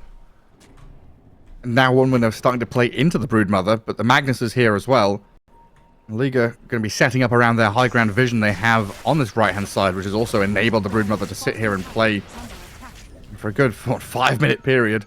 Yeah, we have Aegis on Monkey King, so he's trying to fix the bottom part of the map, but see if they go on him. With Aegis, could be a bad target, but I'm going to skewer him, drag him away from the rest of his team, and try and finish him off. So first life down. Now the question is, what next? Because Clockwork is trapped. 3 in the cogs on the right-hand side. RP connects on 2. Pango and Monkey King both being stunned. They get the kill on the Pangolier while Fisherman's slain. Swedish Strong gone as well. And Liga swinging hard here. Munkushi cannot fight back, even inside the Wukongs, against this onslaught of damage. oh my god, that fight backfired so hard. It's just, Pango didn't get off his roll before he got brought down super low. He barely started the roll and then he died immediately afterwards, getting way too close there. He wanted to go and help his friend, but yeah, this was just all Magnus delivering in a beautiful way. And now Barracks. As they go high ground, tier 3 nearly dead, glyphed up for the meantime. I mean, they're dead for a very long time, so yeah, this is definitely going to be bottom lane of Barracks. They're looking at mid as well, cutting the creep wave, bringing their creeps in. And with abilities, I guess Doom is coming off cooldown. They will have enough to defend if they push high ground mid, but Glimpse attempt onto Brood, but she has Lincolns now. Things just completely fell out of control for one win. not getting the Pango roll off would just change the entire fight. Dire's middle tower has fallen. Yeah, guys, like not booting that Broodmother out earlier as well. You know, playing into the Brood lane a little later. Yeah. Expecting this Aegis to maybe carry you through the initial start of the fight, but you're fighting against Magnus, who just skewers you under vision and away from your team. It's got to be said, that Clockwork also, the 3-man hookshot into Cogs, stopped any form of... I was going to get back to that as well right now. Like, respect. He earned some respect there. That was a beautiful setup. And, you know, they understood the situation correctly. We're going on an Aegis hero, so we need to make sure that she doesn't get... or that the reinforcement isn't there. Slow them down. I'm trying to remedy things now. 1 win, 6k down against Liga at this point, and smoking up to play aggressively. Yeah, they have to play aggressively because all their wards are aggressively placed. They had one on mid just before as well that timed out, and still have these wards close to a tier 2 towers. At the same time, though, Broodmother just doing what she does, cutting bottom lane. They want this Brood so bad. Mokuti just jumping over the tree line, gets the Gleipnir and the Boundless Strike to kill off the Spiderlings. BKB TP from L1ga, and off he goes back to Fountain. Doom not quite close enough to do anything about that. They need to get, like, Basher on Pango. He has it queued up now in the quick buy. Get some control on the team. Meanwhile, Tormentor being taken again by Radiant, so they get the shard over on Murta. 4 stacks from Pierce the Veil already. Got a few kills. How quickly a game can change. Yeah. Not 3 minutes ago I was talking about how the top 3 net worth were all dire heroes. They were accelerating faster than their counterparts. One team fight swings that on its head. Turns a 4k lead to an 8k deficit. It was such an amazing team fight for them. They really set it up beautifully. But now, Liga are getting close to that big power spike for Razor as well that, you know, we were alluding to earlier. Going later on, he has Satanic, and he almost has Refresher. He's extremely close. Once he has that, 2 Satanics, 2 BKBs, double ulti, he's going to be a real force to stop in these fights. It's going to be super difficult for him to control him. Smoke he's just so tanky. Look at him, 3,500 health. 26 armor. Yeah, difficult to go through. You're not gonna burst him, so basically it's just get Doom on him and, you know, try and kill him, but it's not that easy when he can BKB twice and keep running away. How are you gonna prevent him just getting out? Mirage. This Magnus loves fake pumping the RP. Gotta be careful when you fake pump it if you have Kaya and Yasha, if you're not used to it. The cast point is faster than than without it, but obviously he's played his Magnus games. They saw the Pango, so on the hunt now. I should have him here. Blink RP to start it off. Shockwave on the plasma field. Add that bit of damage. Kill on the Pango, who's now dead for 70. And 10 seconds before... Yeah. Nighttime coming, so they do swap sides anyway, knowing that Roshan is going to be dire side. Just taking control of the correct area to play, and right now 1 win are not able to make any moves. It looks like they're just farming towards next timings. We have, with the Pango working on the Basher, as I mentioned before. Doom got his Octarine core and working on a Refresher next. Dire's top tower is under attack. Dire's top tower has fallen. The push is coming. They're not even waiting for ages. They're forcing people back home, and this is difficult to defend without a Pango. I don't think they can. They're TPing, but how do you stop this push? Yeah, Broodmother sends her Spiderlings away from the cooldown now. The Fisherman's going to try and glimpse her back. But without a Pango, there's no real attempt on her life, so she just turns around and hits the tower again. Spiderling still alive. The barracks falls very quickly. Range disappears. The melee a bit tankier. So we'll be surviving for now. A very swift move into the base, get a barracks. Roshan's going to be alive shortly, so they can just fall back and take it. Exactly. Play the area. They soon have RP coming off cooldown again. Of course, they have the Refresher if something happens, but ideally they don't want to have to use that early. And 1 win, we just don't really see the moves from them. They've been sort of paralyzed ever since we saw that detrimental fight on bottom that lost them the bottom racks. Yeah, now it's like who goes in first, who starts. Like Monkey King without Aegis doesn't want to be leading out, so it has to be the Pango who does it. Then you have to preemptively roll. You need to see the targets. So it comes down to vision from the supports, who are both kind of ranged supports playing from fog. And as soon as a gyro, steps up to D-ward, this is what happens. You get skewered back in, and your team is forced to fight around you now. BKB out of the Razor, doomed up, running at half HP, chased, but an RP there stops the Rolling Thunder in its tracks, and a refresher up from Mirage looking for the second jump. Respect being hunted, Doom, and Pango, though, realizing it's not a fight they can battle into this Broodmother anymore. Cloud trapped in the cogs, finished off, while Chira Jr. tries to break free, but pummeled down into the ground, and 3 dead with no buyback. Yeah, that was the problem that we talked about earlier. How are you going to stop the Racer from just running away when he gets doomed? And that's exactly what happened. He just left. We also saw a beautiful RP coming out there to stop some of the chase, preventing the Pango from locking on and trying to bring down the Razor. They did spend some resources. Refresher was put on cooldown, but I mean, with heroes dead, Broodmother is no reason to be scared. Now just go for more buildings. Her damage is absurd. Look at her auto attack damage right now. She scales up when the Insatiable Hunger reaches the end and she's empowered up. She has plus 500 damage. Pretty nuts. 800 damage a pop and has a basher to boot, so standing next to her is not going to be possible. Like, we talk about Racer and how you're going to deal with him, but he's not even the main threat. I think Broodmother is the main threat. The real carry.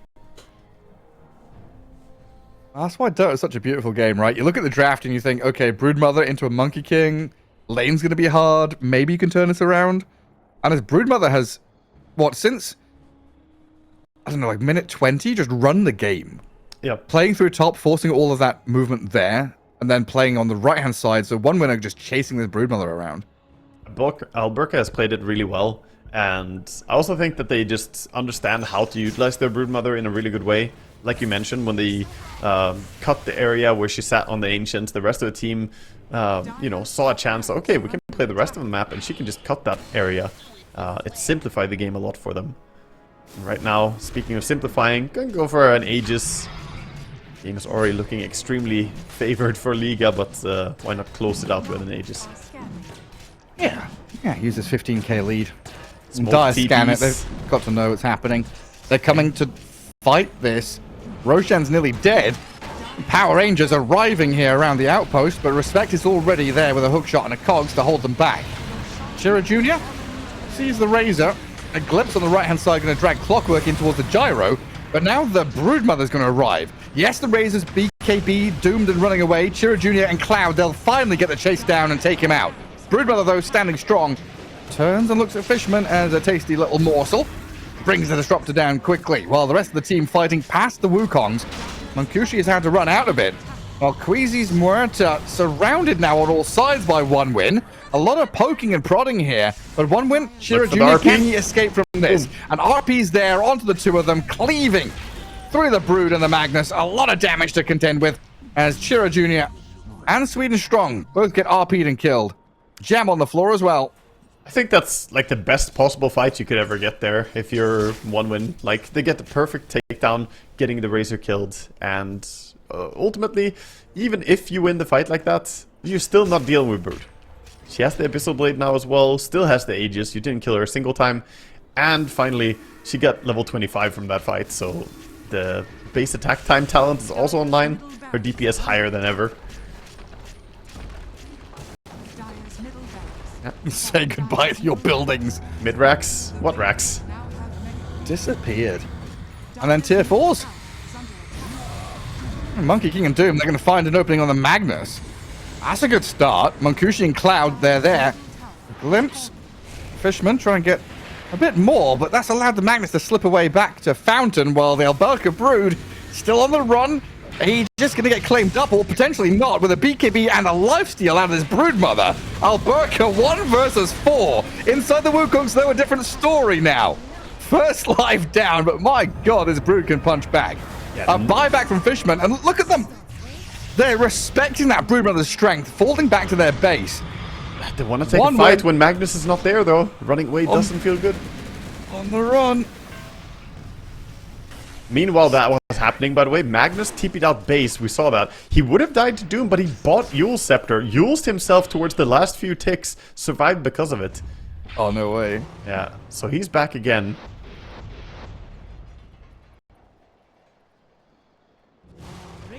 And he's ready with an RP.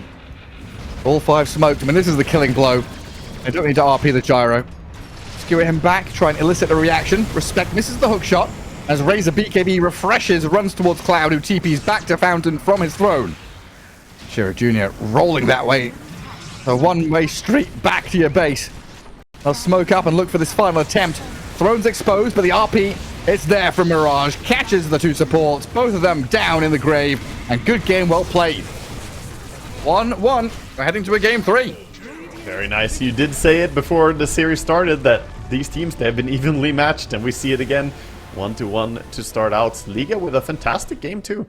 I thought there might have been In this upper bracket for as long as humanly possible. I just don't know how long that's going to be when your next opponent is likely to be Team Spirit in that. They're already there, actually. They've already got their 2-0 and found themselves in the upper bracket semi-finals. So yeah, the victor of this series has to face off against Spirit. Well, they need all the power they can get. Whichever team is going to go up against them will have to go in with some strong momentum. So I'm rooting for a one-sided game here just for the confidence for the future series. Yeah, that makes sense. Give us a closer one for later on. Yeah, I mean, both these teams being very evenly matched. Yeah. Team Spirit has always been the team to beat, basically, if they show up in the Eastern qualifiers. They are really tough. Just such a seasoned team.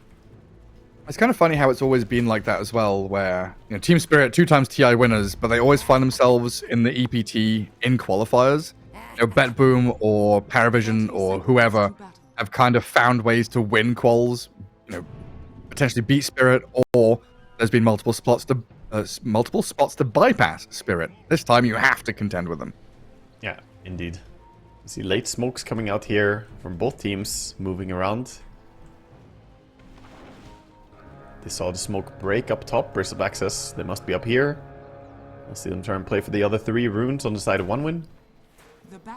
Magnus steps up, shows himself with the Broodmother. Glimpse not going to help them. Alberca still gets the bounty rune and even runs towards Fishman now. Disruptor down in that river. That's potentially a go. L1ga say no, just get to your lanes. You see a TP back to the lane because he realizes it's probably warded on the cliff and doesn't want to get gone on by 2 supports sitting there. So Mukushi just TPs to lane, get there safely. Meanwhile, Fishman's going to walk straight in between the 2 of them. Glimpses the clock, but he's already trapped in the cogs, so a dead shot.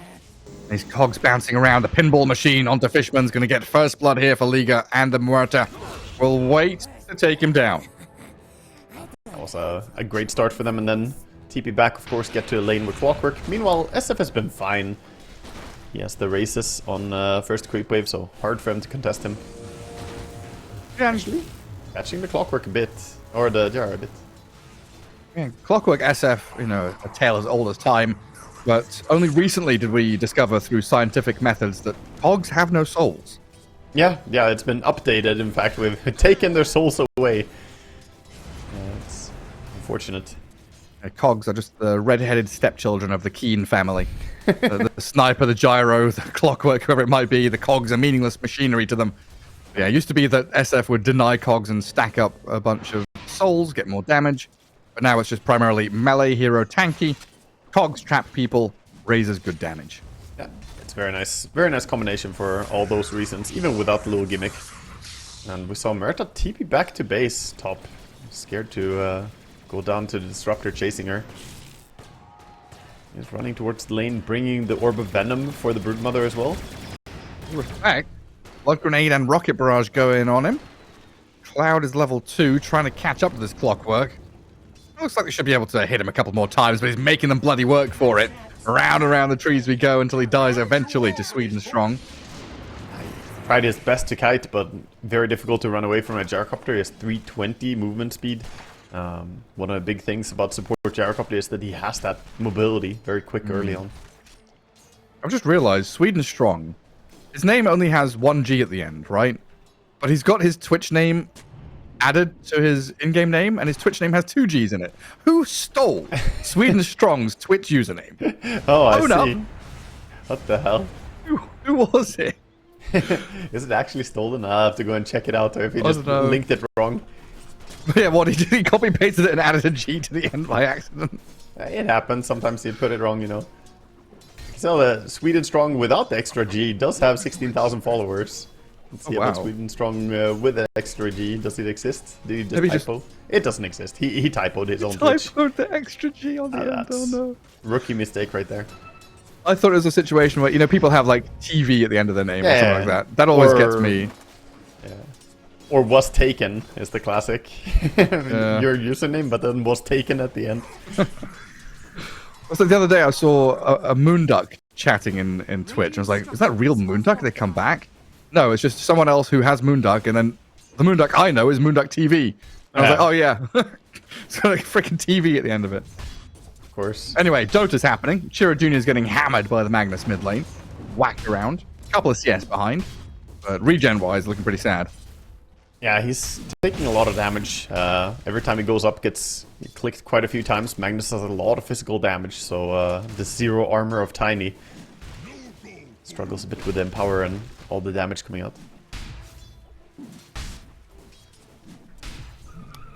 And CS-wise, the Magnus is again doing fantastic, like we saw in the previous game. Liga using this hero to good potential. Chiro really relying on these water runes to keep himself in the lane. Even then, this long-range shockwave able to zap him. Bottom, we had a little bit of pull. Actually, top kill potential? They're trying to go, but it's a way to go to bring him down. So close. I was very close, but it looks like Fishman's going to find Queasy. Maybe not. Pops some healing there and backs up away from the Disruptor. Through the Thunderstrike and survives. They give Tangles over to Bristleback, but they don't have salves, so it's hard for him to step up now. Even though he's here, he has to be wary about Broodmother, who's full HP and controlling the lane.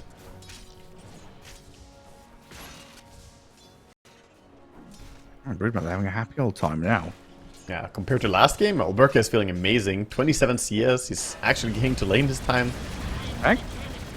Dead again down bottom. Dire's structures. Doom Gyro lane bringing the pain and even forcing Violent Shadow Fiend to dip into the trees. Radiant's Looks like he's courier made his has way begun around safely. scanning. Yeah, he's rushing away, but that means he's not getting this farm and experience on the tower. And Fishman top is dying here as Queasy and Alberca are able to zone him out of the lane with a contest on the pool not working out for one win there. So far, 3 lanes Top tower. looking very good for Liga team. Yeah, all lanes are looking quite decent for them.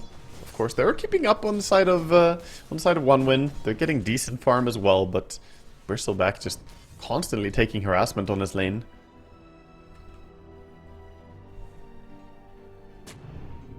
Moves coming out, 6 minutes.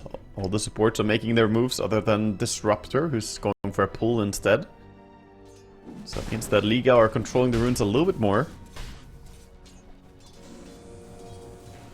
Where's it going to be? Who gets the 50-50? Ah, It's Shara a Jr., haste for Tiny. the better mid player. It all comes down if you're good at 50-50. That's preparation, opportunity. All setting up for a bit of luck. Disruptor repeatedly pulling up top, trying to get the lane back so that Bristol can actually find farm.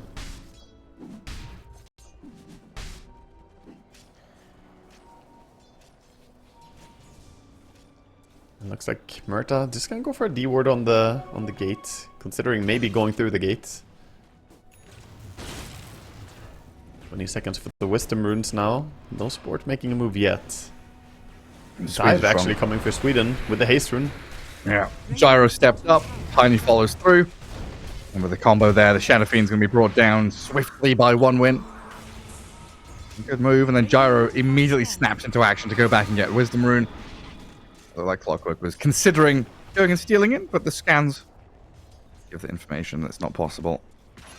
Yeah, both teams staying on the field and then TPing back to get the wisdom. You don't want to leave too early and leave your cores all exposed. Bottom with the RP. Alright. Cloud has a pretty hefty wand, but there's no surviving that. And 3 heroes chase you. A neat little play. He also RP'd him to the other side of the cogs, which meant he got pushed by the cogs again. Very nice. Top lane, again a bit of action.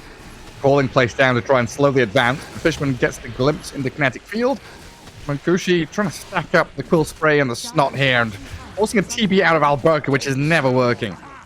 Yeah, no way to Level get away 6 like Bristle. that. Bristle just whacking away. Got the seeing red. Does so much damage.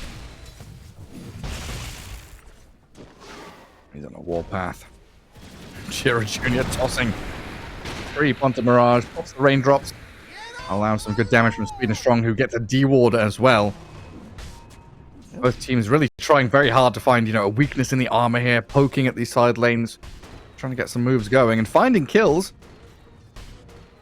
Yeah, this is very nice invasion going on. One win, stealing some farm both in the enemy safe jungle and on their triangle. Bristleback going in and taking away the big camp here. With the illusion rune on mid, they're also pressuring down on a tier 1 tower. Everything kind of crumbling a bit for Liga. Yeah, getting pushed in from all sides. Shadow Fiend and Brood, we kind of covered how all 3 of these cores can be a bit greedy, can take up the same space when they're behind, if they want to try and catch up. It's very important for Liga team to hold on to their tier 1s. Like, they want an extended laning stage now. Game 1, they wanted laning stage to break down as soon as possible, so they could find map space. Now they're just like, come on, hold on to this. Don't get picked off, don't lose objectives. L1ga's Broodmother. Glimpse back in, the vision for Fishman. The damage out of this Bristleback and Gyrocopter. So substantial that L1ga just crumbles. No chance for any backup to arrive either, but there is a chance to go and make a move of your own. Thinking about Doom. Magnus is there, they have the RP as well. RP to leave. Shockwave into RP. Respect is here. No hook shot from the Clockwork, but it looks like the Shadow Fiend offering enough damage with the raises. He doesn't have the long range one anymore, he's already used it. It's pretty speedy. Very speedy. Gets in behind the Roche pit. Raindrops pops to buy him a bit of time, but he realizes that he's living on borrowed time, while top lane, Queasy chased down with another homing missile out. Mancusi and Fishman offering the damage with the quill sprays and the final touch of the static storm. It's the Tiny. Tiny comes in and says thank you very much for a tree of them. This is overall just favoring one win. Just very happy with this. Yeah, you lose your Doom, but overall, no pressure is being put to your towers, and the top tier 1 tower is again falling. Mid tier 1 already removed. They do get the rune away from Tiny. He got the minute 6 and the minute 8 runes, but finally take away some of his control. Radiant structures are fortified.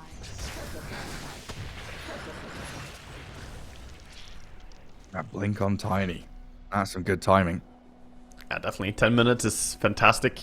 Really nice and early. Meanwhile, Magnus needs to farm for 1,000 more gold. Of course, he did go for Power Treads upgrade, so it's not necessarily a farm difference, it's just timing difference. Radiant's top tower is under attack. Radiant's top tower has fallen. And with that tier 1 tower removed, we'll probably see one win. Keep looking for moves with their supports. Gonna group up together with Tiny now. Smoke him and bring him in.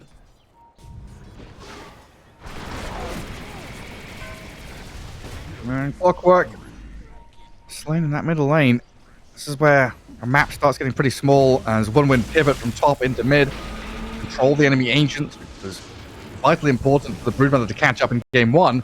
Even an attempt on this Magnus mid, he was going to stop Chira Jr. from getting any further follow through, and might even be able to turn around on him.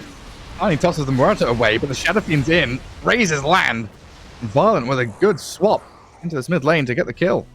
What a good TP by Violet, joining his team, realizing that this is a very deep dive. The blink was committed by Tiny to go in.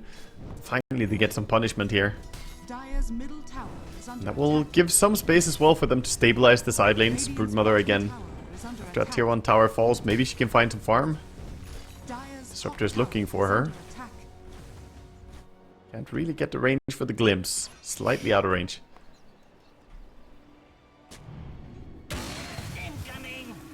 And a bit of a switch up from this Brood as well.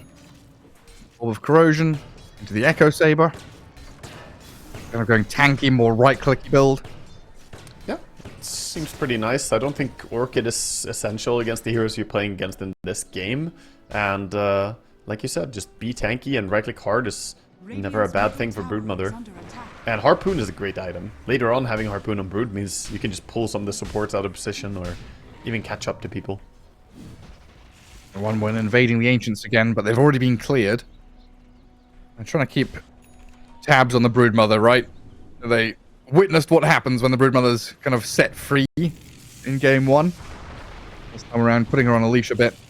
Bottom of the net worth of the cause, not allowing her to take over all that map space top. Tier 1 Dire Tower still alive as well.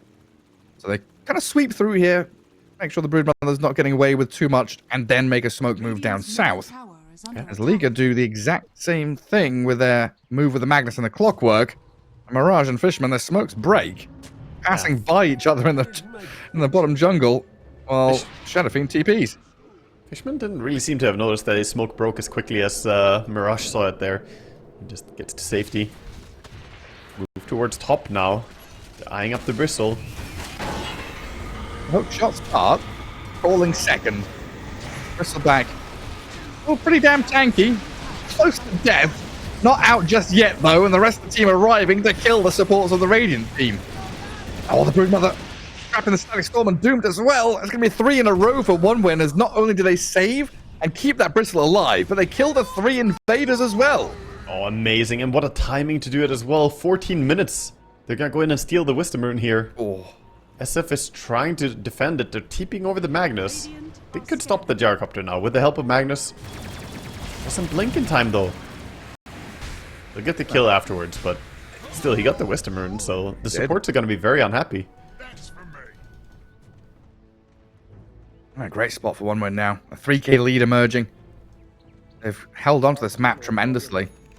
Can we just do a tier 1 tower check on this Dire side? They're all pretty healthy, right? Yeah, all the towers are like above 75% HP right now. So they're feeling very good. And they can bottom with a couple of heroes, pressure into that enemy safe lane tier 1. Liga trying to do the same thing, but look at how, adamant they are. Defending this objective over and over again. Requiem from the fog. It's going to fear up the Tiny as the Shadow Fiend blinks, but Avalanche. Did he blink? No, he didn't blink. It was the Tiny blink to catch him, but then he tried to go for a Requiem TP out. Just didn't really get it. Got glimpsed by Disruptor. Got glimpsed. That one. He did like a little jump, and I was like, wait. Yeah, it was a very short. It was a short glimpse, so it looked kind of funny. Shortest glimpse ever. Well, either way, Shadow Fiend dead. Hooks up bottom. Respect. It's a Centaur. That Centaur was a real homie, protecting the Doom. It's like, yeah, you killed my friend, but I'll save you, Doom. The pace at which one win are playing. TPing top to defend, getting kills. They do lose that top tier 1 tower eventually, so a bit of map space for Brood. But then they're straight back into this bottom jungle. Disruptor and Tiny, the Death Squad, tanking this Huerta. Dead again. And with the early shard as well. We see the shard on Gyrocopter doing so much damage again. This is the power spike they want to play around. Support Gyro is very, very strong right around this time. It does fall off when the Rocket Barrage doesn't really do that much damage in mid-game, late-game anymore. Yeah, but right now he's doing thousands of, actually thousands of damage. Yeah, no, seriously. If he's 1v1 against someone, he could pretty much kill anyone in the span of like 3 seconds if they stand next to a homing missile too. Yeah. And jump bottom. Broodmother caught out and doomed. Good. Jump from Chira Jr. Stepped it up to a cloud. Another kill on this Broodmother, shutting Alberca down. And this is the swap, right? The Shadow Fiend has to go play top because it's more comfortable and safer up there. Brood now has to play bottom lane. That's kind of undoing what you expect from these heroes. They get a glimpse in the mid lane on Queasy, and that's rocket barrage damage. Sweden strong, shreds her. Man, the Magnus just always a little bit in the wrong spot or has cooldown on Blink. He couldn't really punish there because he blinked away from Disruptor immediately. And then he doesn't have a reaction since Blink is on cooldown. He also couldn't help the Broodmother down bottom. Feels like he's always one step behind the move of one when at this point. Yeah, just behind the curve. And Doom's going to get himself out of bottom now as well, as it looked like Liga was starting to bring heroes to contend with him. looks like it's going to be Broodmother's job to soak up that bottom lane. I think the question is, what does the move Liga make? Is it just blink RP from Magnus? Yeah, you have to play around the Magnus. You might want to pair it up together with SF. Right now, SF is in the smoke. You also want him to keep farming, though. They're going to go towards bottom, SF shoved out mid. This is good vision area for Dire, though. OneWin have a great ward. Dire's middle tower. Everywhere is so Oh my dangerous. God. And Chira, he's the one to jump on the Brood. Two-man avalanche toss. Mirage Magnus glimpses back as he RPs the Doom. Requiem is there. Ice Storm dropped on their heads, though. Inside the connected field is 3 trapped inside. I just need follow-through from OneWin. So far, decent from Liga. A 1-for-1 trade-out. Clockwork's still going to cog up this Gyro, but look who's arriving. Bristleback wasn't here this entire time. Now it's a real 5v5, and Mankushi with Chira Jr. are going to get a massive follow-through. Killing off another 3 heroes while Alberga's Broodmother. Gonna kill Fishman. Come here, little disruptor. Come back to mama. Broodmother getting avalanche tossed into oblivion and a 5-man wipe. An ultra kill for Tiny. 10k lead for OneWin. Great spot to be in. They have such absurd damage on their team. Like, they lost Doom pretty early there, but it doesn't even matter. He didn't use Doom as well. He didn't have it. But the damage coming out from the Tiny and the Gyrocopter. Gyro Shard is doing so much in this fight, but Tiny Toss also is absolutely busted damage in the early game. And then you have, of course, the Aghanim Scepter on the Bristleback. They just can't stand against it.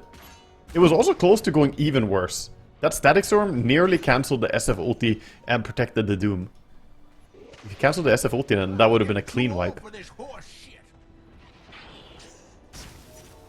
And this is kind of what I was trying to ask with my question about what's the move they make, right?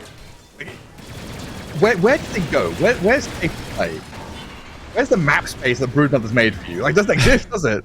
No. Right now, the combinations are just working out wonderful. We see another kill onto the Clockwork. But they have so many different heroes that can go for kills together now on the side of OneWin that you need to open up the map much bigger. If you're Liga, you need to spread out. Top lane is the right play for Magnus.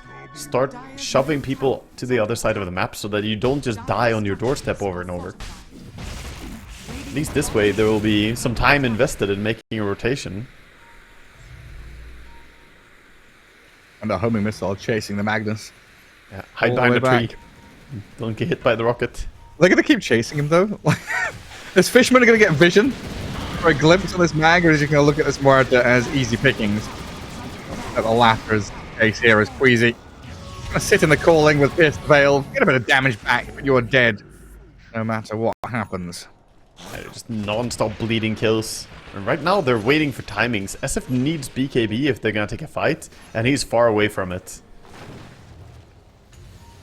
Trying to fight bottom. Broodmother's doomed though. She's just gonna die to a Doom. Does have enough HP, so should be fine if no one else connects on her. Gyrocopter's nearby. Team? Pyro? He just missed her! Oh my god. He got the Homing rocket on missile's her. coming. Can he TP? Not right now. No, not anymore. I think he had to have TP'd earlier there before the rocket picks up speed. Now he's just dead. Bonk! Yeah, another one. And another one's coming. Oh man. Toss forward. Oh, Chira Jr., you ruined it. Yeah. We wanted It to was watch like- the Broodmother get chased by a missile. I mean, you can't get away. This Gyro Rocket Man, he even has 4-staff now, so he can 4-staff his homing missile if he wants to. Yeah. And push it forward. Or push himself forward, whichever makes sense. This game Funny is business. rapidly falling out of control. At least it gave time for SF to farm a little bit. Like I said, he was very far away from his BKB. Dire are scanning. What's the recipe? I mean, that's got to BKB on both of your big cores. I mean, even Magnus might think, hey, I need a BKB in this kind of game as well. Is under attack. Yeah. So many yeah, forms otherwise, of like displacement and control, a little bit of spill damage here and there. it's just also the Static Storm and the Doom. Like, how are you going to be able to use your combos as a melee hero? It's so difficult. Dire's top tower. Radiant's middle tower has fallen. Well, you know what I've just realized? We had that whole conversation about Sweden Strong's Twitch stream. That's his Telegram he has linked, not his Twitch. Oh, I'm dumb. is that it? I'll have to go hunting on his Telegram now to see if there's... So someone stole it on Telegram. Yeah, I guess so. I mean, yeah, it says TG instead of TV. It's easy to miss that. Nice early morning. You know, it's 2 p.m. My gamer eyes haven't woken up yet. Crack of dawn. Crack of dawn for a true gamer, indeed. At 2 p.m. It's not even breakfast time yet. No. It is breakfast time for a bristleback, though. He's eyeing up a tormentor. Looks juicy with a shard. And Have you ever looked at a nice, smooth, shiny crystal, a sapphire or an emerald, and gone, that looks tasty? I mean, I'm not quite that rich, so I haven't. I can't afford to look at crystals, but No? Poor brood mother gonna get tossed and glimpsed back. Respect. That's through the twin gate because he's gonna get chased down. Oh, Clockwork hiding behind the tree. Gonna be fine. And then Roshan gets pinged. Like, come back, Cloud. Don't chase a Clockwork. We've got a Roche to kill. I can have a crystal NFT, some token, a picture of a crystal. I can have that. Great. I own this. You just walk past, Tiffany's or something.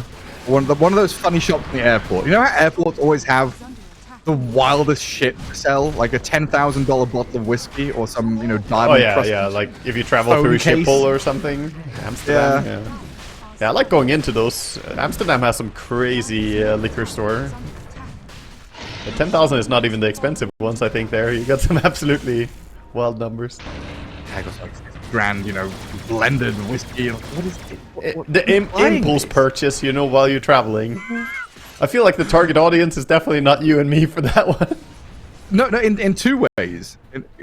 Usually for us, we don't have like those massive, taxes and tariffs on alcohol and cigarettes and stuff.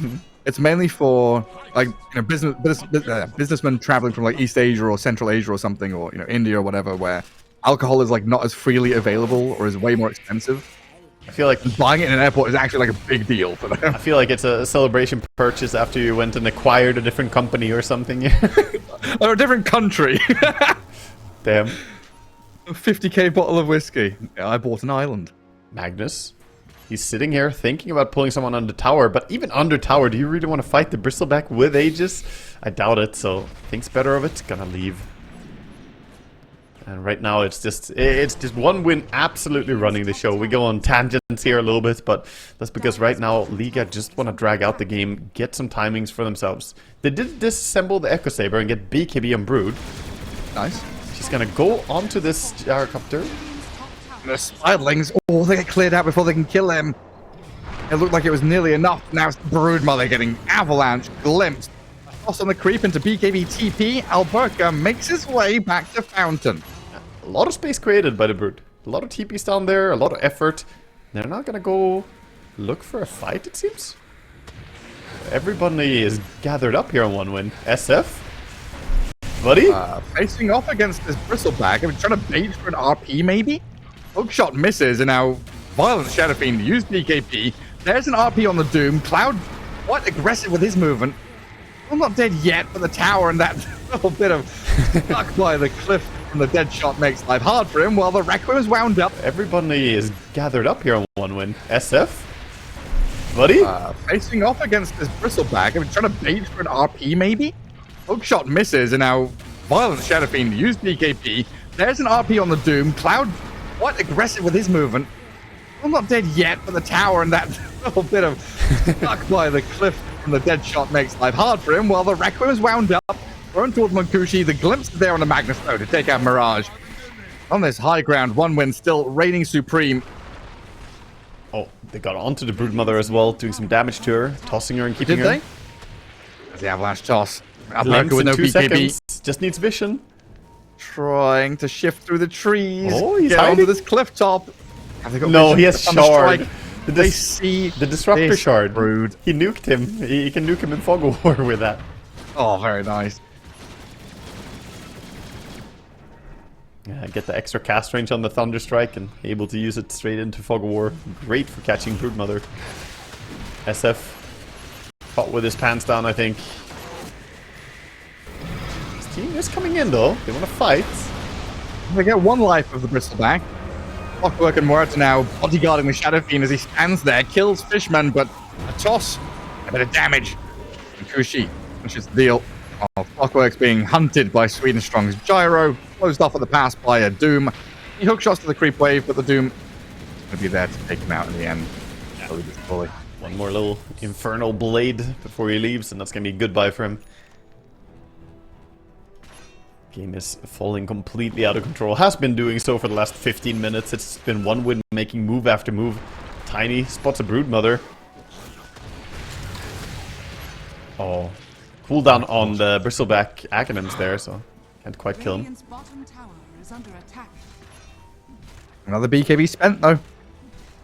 Yeah, I mean, that kind of spells bottom, doesn't it? Like, bottom lane, how do you defend it? SF does have BKB when it respawns, but he's missing souls. SF needs to get some new souls. Dire's top tower is under attack. Going out with the RP, seeing if they can catch anyone. Who has a BKB? Can he get it off? No? And they call Cloud. 5-man move to kill the Doom. That gets them the payoff. I mean, Now they have a bit of breathing room. that's what you gotta do. When you're this far behind, use everything, get a big kill. Now at least they can, like you say, get out, farm a little bit. Radiant are Tiny's gonna go over and steal their Wisdom Rune. And maybe he'll sit around and look for a kill as well. Someone should be coming and picking the rune. They saw it being taken. They had the Watcher. Tiny. Oh, just burst that poor Murta. 1700 HP does not matter. Tiny quickly disposes of you. Yes, the Wisdom Rune as well. At the same time, Broodmother's being booted out of the bottom lane by the Bristleback. A lot of B's in that sentence, actually. Shadowfiend's moving to play like inverted. Like when you're behind, another thing you can do, right, is farm at enemy side of the map because it's less likely they'll be there. He's going to meet Fishman here. Static Storm and Kinetic Field probably going to force a BKB TP, but Violent, he's just being right-clicked down. The physical damage too much to handle. He has no way out. He knows he doesn't have a play. There's just no way to retreat from this situation, and with the Doom as well, solidifies his death. Radiant are Could he not have tried a TP at the beginning? I feel like maybe if he immediately went for it, but he was looking for a kill at first. That's the problem. Like, I respect it though. You gotta try for something or you just lose. He tried for the kill, and then he realized like, oh no, now it's too late to leave. But they need to stop the bad cycle of just dying over and over. The only one they've been able to make plays around is the RP from Magnus. Dire are scanning. This Shadow Fiend's not had a game at all. I like his quick buy though. Have you seen the SF's quick buy? No, what's in it? It just looks a bit funny. He wants to go fast. First, He does, First yeah. Daedalus, and then he's got a speed up boy. Well, his shoelaces have been untied all game. He's been tripping over them non-stop, That's- so he needs to get some... Ah yeah. Get the fancy new Nike windlace. Yeah. Did you ever do that as a kid? Change out the laces of your shoes? I never did, no. Okay. I had those There's shoelaces that, you know, you could barely tie because they all fall apart. And it's like, the shoe is fine, but the Oh. shoelace is dead. I guess it was a big thing in my friends group. It was, I guess it was like a punk pop, you know. The colored ones, or like just... Yeah, like we'd all have skate shoes or Converse or something, right? And you'd all get like funny, you know, neon green shoelaces or, you know, matching shoelaces or... I don't know, Very so fancy. very, very, you know, edgy, I rebellious thing to do. I do that in Dota though. I buy a lot of windlaces, so I change my shoelaces a lot in Dota, you know? Okay, Yeah. that's fair. In particular on Bounty Hunter. That's the windlace hero. He needs fancy ones all the time. Tranquils and drums and Yules. Exactly. All the windlace items. Yeah, Oh, I you get want that. Solar Crest, you want drums, you want all these different iron items require some. Maybe that's what SF is queuing up 3 windlaces for, you know? He's gonna make a complete switch. Time to pivot. The Bristleback is going to get absolutely enormous soon as he is going for a butterfly? Radiant's Huh. top tower is under Kushi attack. with an interesting item build. The AC and then butterfly. Wow, yeah. I mean, they do mostly have right clicks on Radiant, so we'll give him a lot of damage and survivability, I guess. Radiant's top barracks I guess when you've got Static Storm and Doom, you're kind of limiting the spells and spell damage that your enemies can use against you. The only thing left is physical. It's also one of those purchases you can make when you're 20,000 gold ahead, because this is a 21,000 gold lead right now, so you can kind of purchase your favorite item, you know. You really like MKB, buy an MKB, I don't know. Do what you want. This map has been very small for Liga for a very long time now, though. A 22k lead is... they're gonna go for their take away from it. Their annual gank. Let's go. The rotation with the smoke. It's the RP time. Who gets the DD rune? Oh, it's the Shadow Fiend. Yeah, All right. But the DD rune got taken. I think that was spotted by this observer ward. I think they know exactly where they are. There's a flurry of pings around the area, right? You know, this dire ward has seen... Yeah, they know. And they're going there. They want to fight. They're running at them. And who leads out here? Gyro and Tiny on the right-hand side. Smoke breaks. Come out RP. They get the jump on Sweden Strong and Kira Jr. The Static Storm's in a good place as the Doom's thrown in on them. It's a double damage Shadow Fiend who's just getting right-click down, though. 2-for-2 trade. A buyback from the Gyrocopter. Broodmother's a bonus kill here, though, for 1 win. Nice glimpse. Pulling him back there. He thought that he was safe. Not gonna get out of this. That was a good start, though. They got a nice RP, you know, but the damage is just lacking for them. They can't really stand toe-to-toe against 1 win when they're all ready. Had a good read on the situation. Brought all their heroes over. And the butterfly is complete on Bristleback, so he does have, was it 69% physical resistance and now 35% evasion as well. So good luck with your carry SF to bring down this Bristleback. It's not gonna be easy. I gotta skewer him into Fountain or something at this point. Yeah, and Fountain is, you know, not always the best place to be against Bristleback as well. He might kill everyone else first before he dies. Dire's top tower is under attack. As goals start to stack up. Right, Roshan time for 1 win. Into the pit, even without their Tiny. Just gonna start whacking away at it. Dire's top tower is under attack. Quick and easy kill, no contest. They're just farming whatever they can right now. Magnus desperately working on a refresher. Still too far away though, needs quite a bit more gold. I'm just thinking, right? So you've got like a hook shot to start, Link RP into skewer, then to drag, and then a Requiem to push, and then a dead shot to push. You got decent makings there of sending a few heroes back into Fountain. They do. I mean, it's a bit complicated to orchestrate it all, but they can definitely pull off some kidnappings. That's Just gonna skewer behind the Shadow Fiend somehow. Yeah, that's also why we see exactly that would be perfect.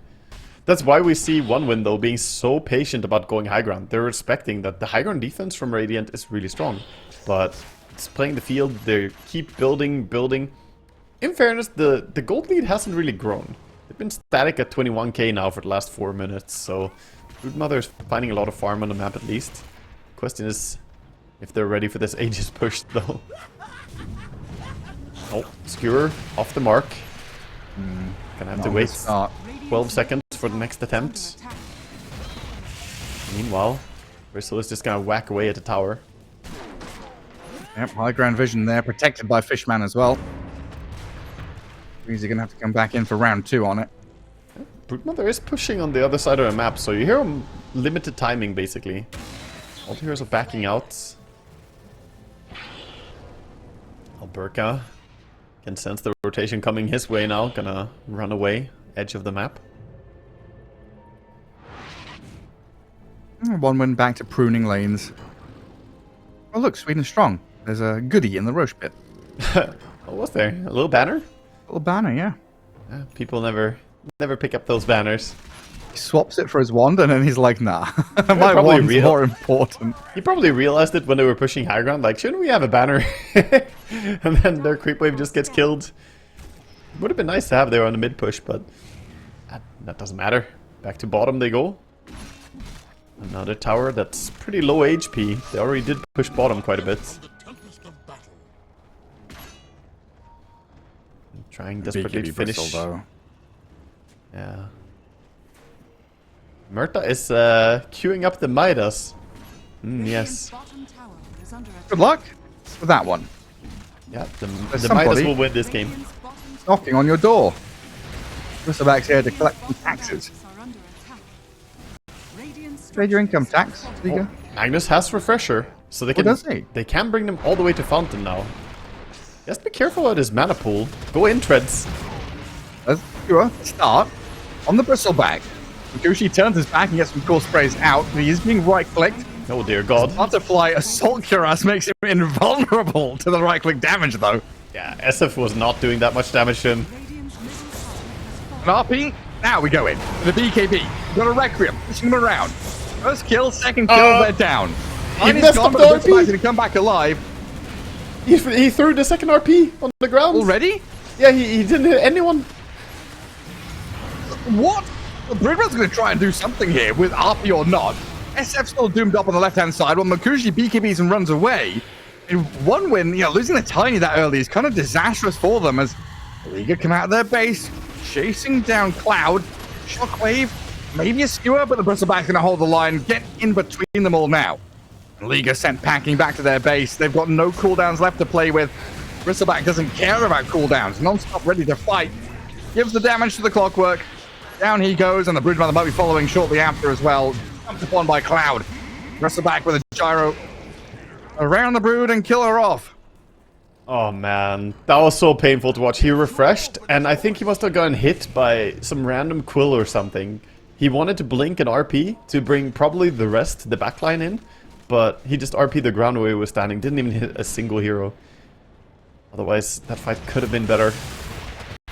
And now Bristol, gonna push high ground, knows that there's no threat to his life anymore. Radiant's middle barracks are under attack. Now a buyback from Clock. Where'd that hook shot go? It got blocked by Magnus, and then the Yeah. BKB blocks the skewer. Big butt Magnus gets in the way of the hook shot. I've got a tragedy of missed skills here from Liga. Scanning. The Bristleback comes in for another attempt at Elena Barracks. His team smoked in behind him now as well. No Brood for 20 seconds. The bot lane's also being pushed in at the same time. Oh my goodness, Tiny. Just jumps the Shadow Fiend, drops into half HP. Mylan's going to try and turn onto the Doom with a skewer back, but the Static Storm zones them away. Oh, the Liga- Sentry Ward. The Cloud Doom does die thanks to the Sentry Ward there, you're right. Wow. Keeps the vision over him. Yeah, Trickster Cloak doesn't get him away. MVP supports, making sure to have the detection down, but they did lose Mega Creeps now. In fairness, they do have a lot of right-click heroes. They have Empower as well, so they have the Cleave. No reason to give up yet for Liga. They're in a horrible spot to be sure, but the base defense is still very strong for them. And it's only easier to bring people into Fountain when they have to come to your throne first.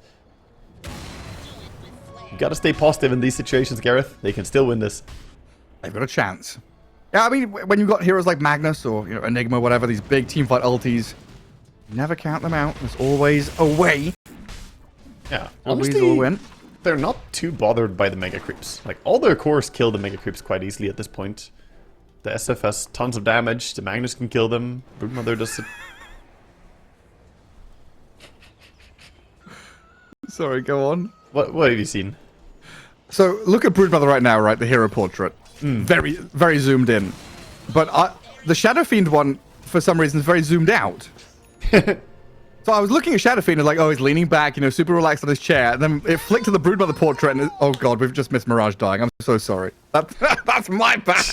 Are you baiting our poor observer man Yeah. here? So how did Magnus die? Well, he just got jumped by a Tiny. They're going to smoke up, play did get around his high glimpsed as ground, but the well. vision is there. The Stack Storm with the Tiny combo dropped on their heads. The SF and the Broodmother God. disappear. Yeah, they could not BKB. The Aghanim Scepter on the Disruptor catches them. Beautiful ulti. And they're just dead with no buyback on both of them. Oh, that's game over. One win. Going to march on forward in this upper bracket to face against Team Spirit. Later on down the line, as Liga do drop into the lower bracket here. The ESL One Raleigh. Those qualifiers. They put up a good fight, but ultimately one win. They played a really, really good game 3. Very, very dominant. And that's what